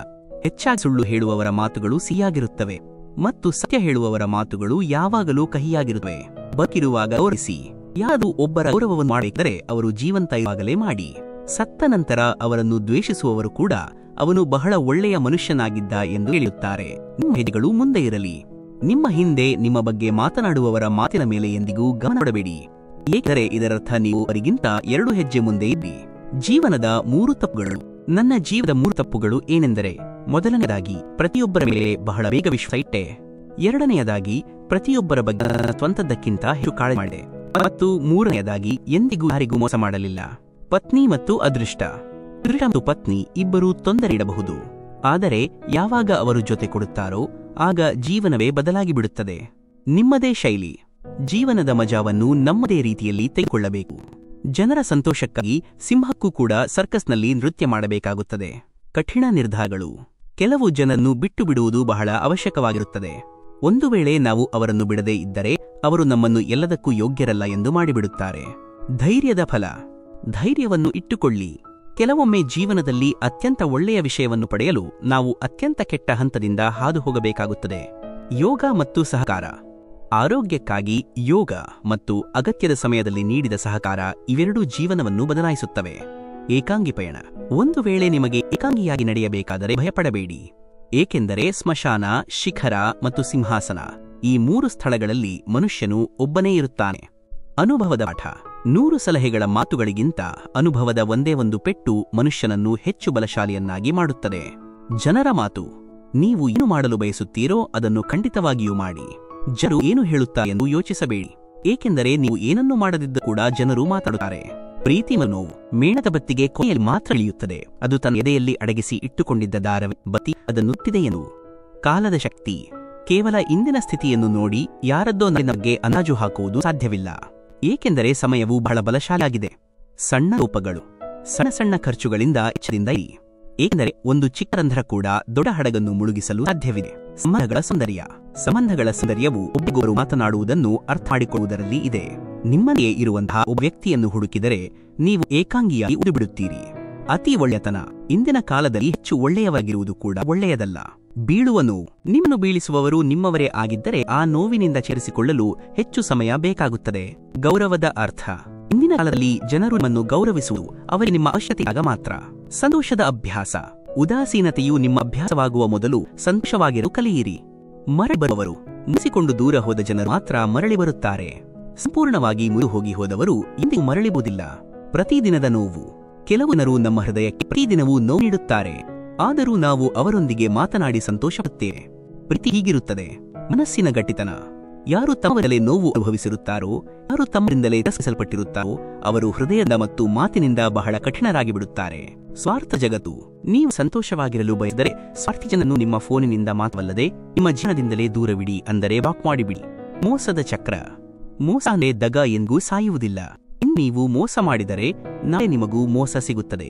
ಸತ್ಯದ ಕಹಿ, ಈ ಜಗತ್ತಿಗೆ ಸುಳ್ಳು ಹೇಳುವ ಜನರು ಮಾತ್ರ ಇಷ್ಟವಾಗುತ್ತಾರೆ. ಸ್ವಲ್ಪ ಸತ್ಯವನ್ನು ಹೇಳಿದರೆ ಇತ್ತೀಚೆಗೆ ನಮ್ಮವರೇ ಮುಗಿಸಿಕೊಂಡು ಬಿಡುತ್ತಾರೆ. ನಿಮ್ಮ ಧ್ವನಿ, ಯಾವುದು ತಪ್ಪು ಅದು ತಪ್ಪೇ. ಸುಮ್ಮನೆ ಇದ್ದು ಹೇಳಿ ಆಗುವುದಕ್ಕಿಂತಲೂ ಅಲ್ಲಿ ಮಾತನಾಡಿ ಒರಟರಾಗಿರುವುದು ಉತ್ತಮ. ಸಂಬಂಧಗಳ ಸತ್ಯಾಸತ್ಯತೆ, ಕೇವಲ ಯಾರು ನಿಜವಾದ ಸಂಬಂಧಗಳನ್ನು ಅನುಭವಿಸಿರುತ್ತಾರೋ ಅವರು ಮಾತಾಡುತ್ತಾರೆ. ಇಲ್ಲದಿದ್ದರೆ ಸ್ವಾರ್ಥದ ಸಂಬಂಧಗಳನ್ನು ಇಟ್ಟುಕೊಳ್ಳುವವರ ಕಣ್ಣುಗಳಲ್ಲಿ ನಾಚಿಕೆಯೂ ಇರುವುದಿಲ್ಲ, ನೀರೂ ಇರುವುದಿಲ್ಲ. ಗೌರವ ಮತ್ತು ಮಿತಿ, ಪ್ರತಿ ಸಂಬಂಧಕ್ಕೂ ಒಂದು ಮಿತಿ ಇರುತ್ತದೆ, ಒಂದು ಗೆರೆ ಇರುತ್ತದೆ. ಆ ಗೆರೆಯನ್ನು ದಾಟಿದರೆ ಆ ಸಂಬಂಧದ ಮಹತ್ವವೇ ಮುಗಿದು ಹೋಗುತ್ತದೆ. ಸಂಬಂಧದಲ್ಲಿ ಅಹಂಕಾರದ ಪಾತ್ರ, ಇತ್ತೀಚಿನ ಈ ಸ್ವಾರ್ಥದ ಜಗತ್ತಿನಲ್ಲಿ ಯಾರು ಸ್ವಾರ್ಥಿಯಾಗಿರುತ್ತಾನೋ ಅವನು ಮಾತ್ರ ಸಂತೋಷವಾಗಿರುತ್ತಾನೆ. ಸಂಬಂಧಗಳಲ್ಲಿ ಯಾವಾಗ ಹಠ ಮತ್ತು ಅಹಂಕಾರ ಬಂದು ಬಿಡುತ್ತದೆಯೋ ಆಗ ಅವೆರಡೂ ಗೆಲ್ಲುತ್ತವೆ ಮತ್ತು ಆ ಸಂಬಂಧವು ಸೋತು ಬಿಡುತ್ತದೆ. ನಿಮ್ಮ ಬಳಿ ಹಣವಿದ್ದಾಗ ನೀವು ಪ್ರತಿಯೊಬ್ಬರಿಗೂ ವಿಷಯವಾಗಿರುತ್ತೀರಿ. ಏಕಾಂಗಿ ನಾಯಕ, ಏಕಾಂಗಿಯಾಗಿ ನಡೆಯುತ್ತಾ ರಾಜರಾಗಿ, ಏಕೆಂದರೆ ಈ ಜೊತೆ ನೀಡುವವರು ಹೆಚ್ಚಾಗಿ ಮೋಸ ಮಾಡುತ್ತಾರೆ. ಹೆಣ್ಣು ಜಿಂಕೆ ಕಥೆ ಮತ್ತು ನಿರಾತೆ. ಒಂದು ಕಾಡಿನಲ್ಲಿ ಒಂದು ಗರ್ಭಿಣಿ ಹೆಣ್ಣು ಜಿಂಕೆ ಇತ್ತು. ಅದಕ್ಕೆ ಮರಿ ಹಾಕುವ ಸಮಯ ಹತ್ತಿರ ಬಂತು. ಅದು ನದಿಯ ತೀರದಲ್ಲಿ ದಟ್ಟವಾದ ಪೊದೆಗಳ ಮಧ್ಯದಲ್ಲಿ ಹೋಯಿತು. ಆ ಸ್ಥಳವು ಅದಕ್ಕೆ ಸುರಕ್ಷಿತವೆಂದು ಅನಿಸಿತು. ಅವಳಿಗೆ ಇದ್ದಕ್ಕಿದ್ದಂತೆ ಪ್ರಸವ ವೇದನೆ ಪ್ರಾರಂಭವಾಯಿತು. ಅದೇ ಸಮಯದಲ್ಲಿ ಆಕಾಶದಲ್ಲಿ ಕಪ್ಪು ಮೋಡಗಳು ಆವರಿದವು. ಮಿಂಚು ಗುಡುಗಲು ಪ್ರಾರಂಭಿಸಿತು. ಇದರಿಂದ ಕಾಡಿನಲ್ಲಿ ಬೆಂಕಿ ಹೊತ್ಕೊಂಡಿತು. ಅವಳು ತನ್ನ ಎಡಭಾಗಕ್ಕೆ ನೋಡಲು, ಆಗ ಅಲ್ಲಿ ಒಬ್ಬ ಬೇಟೆಗಾರನು ಬಾಣವನ್ನು ಅವಳ ಕಡೆಗೆ ಗುರಿ ಇಟ್ಟುಕೊಂಡು ನಿಂತಿದ್ದನು. ಅವಳು ಬಲಭಾಗಕ್ಕೆ ನೋಡಿದಳು, ಆಗ ಅಲ್ಲಿ ಒಂದು ಹಸಿರು ಸಿಂಹವು ಅವಳ ಮೇಲೆ ಹಾರಿ ಬರಲು ಹೊಂಚು ಹಾಕಿ ಬರುತ್ತಿತ್ತು. ಆ ಜಿಂಕೆಯು ಈಗ ನಾನು ಏನು ಮಾಡಲಿ ಎಂದು ಯೋಚಿಸಲು ಪ್ರಾರಂಭಿಸಿತು. ಅವಳು ಪ್ರಸವ ವೇದನೆಯಿಂದ ಬಳಲುತ್ತಿದ್ದಳು. ಒಂದು ಕಡೆ ಬೆಂಕಿ, ಒಂದು ಕಡೆ ಬೇಟೆಗಾರ, ಇನ್ನೊಂದು ಕಡೆ ಸಿಂಹವು ಕೂಡ ಬರುತ್ತಿತ್ತು, ಮತ್ತೊಂದು ಕಡೆ ನದಿಯೂ ಹರಿಯುತ್ತಿತ್ತು. ನಾನು ಮತ್ತು ನನ್ನ ಮಗು ಇವುಗಳಿಂದ ಸುರಕ್ಷಿತವಾಗಿರಲು ಸಾಧ್ಯವೇ ಎಂದು ಅವಳು ಯೋಚಿಸಿದಳು. ಆಗ ಅವಳು ತನ್ನ ಎಲ್ಲಾ ಗಮನವನ್ನು ತನ್ನ ಮಗುಗೆ ಜನ್ಮ ನೀಡುವುದರ ಮೇಲೆ ಇಟ್ಟಳು. ಉಳಿದ ಎಲ್ಲವನ್ನೂ ಭಗವಂತನ ಭರವಸೆ ಮೇಲೆ ಬಿಟ್ಟು ಆನಂತರ ಏನಾಯಿತು ಎಂದರೆ ಅದು ಬಹಳ ಆಶ್ಚರ್ಯವಾಗಿತ್ತು. ಮಿಂಚು ಗುಡುಗಿದಾಗ ಬೇಟೆಗಾರನ ಕಣ್ಣುಗಳು ಕುರುಡಾದವು. ಬಾಣವು ಬೇರೆ ಕಡೆಗೆ ನಡೆಯಿತು ಮತ್ತು ಆ ಬಾಣವು ಹೋಗಿ ಹಸಿದ ಸಿಂಹಕ್ಕೆ ತಗುಲಿತು. ಇದರ ಮಧ್ಯದಲ್ಲಿ ಮಳೆಯು ಸುರಿಯಲು ಪ್ರಾರಂಭಿಸಿತು ಮತ್ತು ಕಾಡಿನ ಬೆಂಕಿಯೂ ಆರಿಹೋಯಿತು. ಇಲ್ಲಿ ಹೆಣ್ಣು ಜಿಂಕೆ ಒಂದು ಆರೋಗ್ಯಕರವಾದ ಮಗುವಿಗೆ ಜನ್ಮ ನೀಡಿತು. ಸ್ನೇಹಿತರೆ, ಇಂತಹ ಸಮಸ್ಯೆಗಳು ಕೆಲವೊಮ್ಮೆ ನಮ್ಮ ಮುಂದೆ ಕೂಡ ಬರುತ್ತವೆ. ಆಗ ನಮಗೆ ಯಾವುದೇ ಮಾರ್ಗವು ಕಾಣಿಸುವುದಿಲ್ಲ. ಈ ವಿರುದ್ಧ ಪರಿಸ್ಥಿತಿಗಳಲ್ಲಿ ನಾವು ನಕಾರಾತ್ಮಕವಾಗಿ ಯೋಚಿಸುವುದಕ್ಕಿಂತಲೂ ನಮ್ಮ ಕೆಲದ ಮೇಲೆ ಸಕಾರಾತ್ಮಕ ಭಾವನೆಯೊಂದಿಗೆ ಮುಂದುವರಿಯುತ್ತಲೇ ಇರಬೇಕು. ಯಾವಾಗ ನಮ್ಮ ಕೈಯಲ್ಲಿ ಏನೂ ಇರುವುದಿಲ್ಲವೋ ಆಗ ಎಲ್ಲವನ್ನೂ ಭಗವಂತನ ಕೈಯಲ್ಲಿ ಒಪ್ಪಿಸಿಬಿಡಬೇಕು. ಅವರು ಏನನ್ನು ಮಾಡುತ್ತಾರೋ ಅದು ನಿಮ್ಮೆಲ್ಲರಿಗೂ ಶ್ರೇಷ್ಠವಾಗಿಯೇ ಇರುತ್ತದೆ. ನಮ್ಮೆಲ್ಲರ ಪ್ರೀತಿಯ ವೀಕ್ಷಕರೇ, ಶ್ರೀಕೃಷ್ಣ ಪರಮಾತ್ಮ ಈ ದಿವ್ಯ ಸಂದೇಶಗಳು ನಿಮ್ಮ ಜೀವನದ ಪ್ರತಿ ಹಂತದಲ್ಲೂ ನಿಮಗೆ ಮಾರ್ಗದರ್ಶನ ನೀಡಲಿ ಎಂದು ನಾವು ಆಶಿಸುತ್ತೇವೆ. ನಿಮ್ಮ ಜೀವನವನ್ನು ನೀವು ಕರ್ತವ್ಯವೆಂದು ಭಾವಿಸಿರಿ, ಹೊರತು ಹೊರೆಯನ್ನು ಹೊತ್ತಿರುವ ಭಾರವೆಂದು ಅಲ್ಲ. ನಿಮ್ಮ ಪ್ರೇಮ, ನಿಮ್ಮ ಕರ್ಮ, ನಿಮ್ಮ ವಿಶ್ವಾಸವೇ ನಿಮಗೆ ಮುಕ್ತಿ ನೀಡುವ ದಾರಿಯಾಗಿದೆ. ಕೃಷ್ಣನಲ್ಲಿ ವಿಶ್ವಾಸವಿಡಿ, ಅವನು ನಿಮ್ಮ ಜೊತೆ ಇದ್ದರೆ ನೀವು ಯಾವತ್ತಿಗೂ ಏಕಾಂಗಿಗಳಲ್ಲ. ನೀವು ಈ ವಿಡಿಯೋದಿಂದ ಸ್ವಲ್ಪವಾರು ಜ್ಞಾನವನ್ನು ಅಥವಾ ಸ್ಫೂರ್ತಿಯನ್ನು ಪಡೆದರೆ ದಯವಿಟ್ಟು ಕಮೆಂಟ್ ವಿಭಾಗದಲ್ಲಿ ಜೈ ಶ್ರೀ ರಾಧಾಕೃಷ್ಣ ಎಂದು ಬರೆಯಿರಿ. ಈ ಜ್ಞಾನದ ಅಮೃತವು ಎಲ್ಲರಿಗೂ ಸಿಗಲಿ ಎಂಬ ಉದ್ದೇಶದಿಂದ ದಯವಿಟ್ಟು ಈ ವಿಡಿಯೋವನ್ನು ಲೈಕ್ ಮಾಡಿ ಮತ್ತು ನಿಮ್ಮ ಪ್ರೀತಿ ಪಾತ್ರರೊಂದಿಗೆ ಹಂಚಿಕೊಳ್ಳಿ. ಮತ್ತು ಕೃಷ್ಣನ ದಿವ್ಯ ಸಂದೇಶಗಳು ನಿಮಗೆ ನಿರಂತರವಾಗಿ ತಲುಪಲು ನಮ್ಮ ಕೃಷ್ಣ ಸಂದೇಶ ಯೂಟ್ಯೂಬ್ ಚಾನೆಲ್ ಅನ್ನು ಸಬ್ಸ್ಕ್ರೈಬ್ ಮಾಡಿ. ನಿಮ್ಮೆಲ್ಲರ ಸಹಕಾರಕ್ಕಾಗಿ ಧನ್ಯವಾದಗಳು. ಕೃಷ್ಣ ಅನುಗ್ರಹ ಸದಾ ನಿಮ್ಮ ಮೇಲೆ ಇರಲಿ. ಜೈ ಶ್ರೀ ಕೃಷ್ಣ.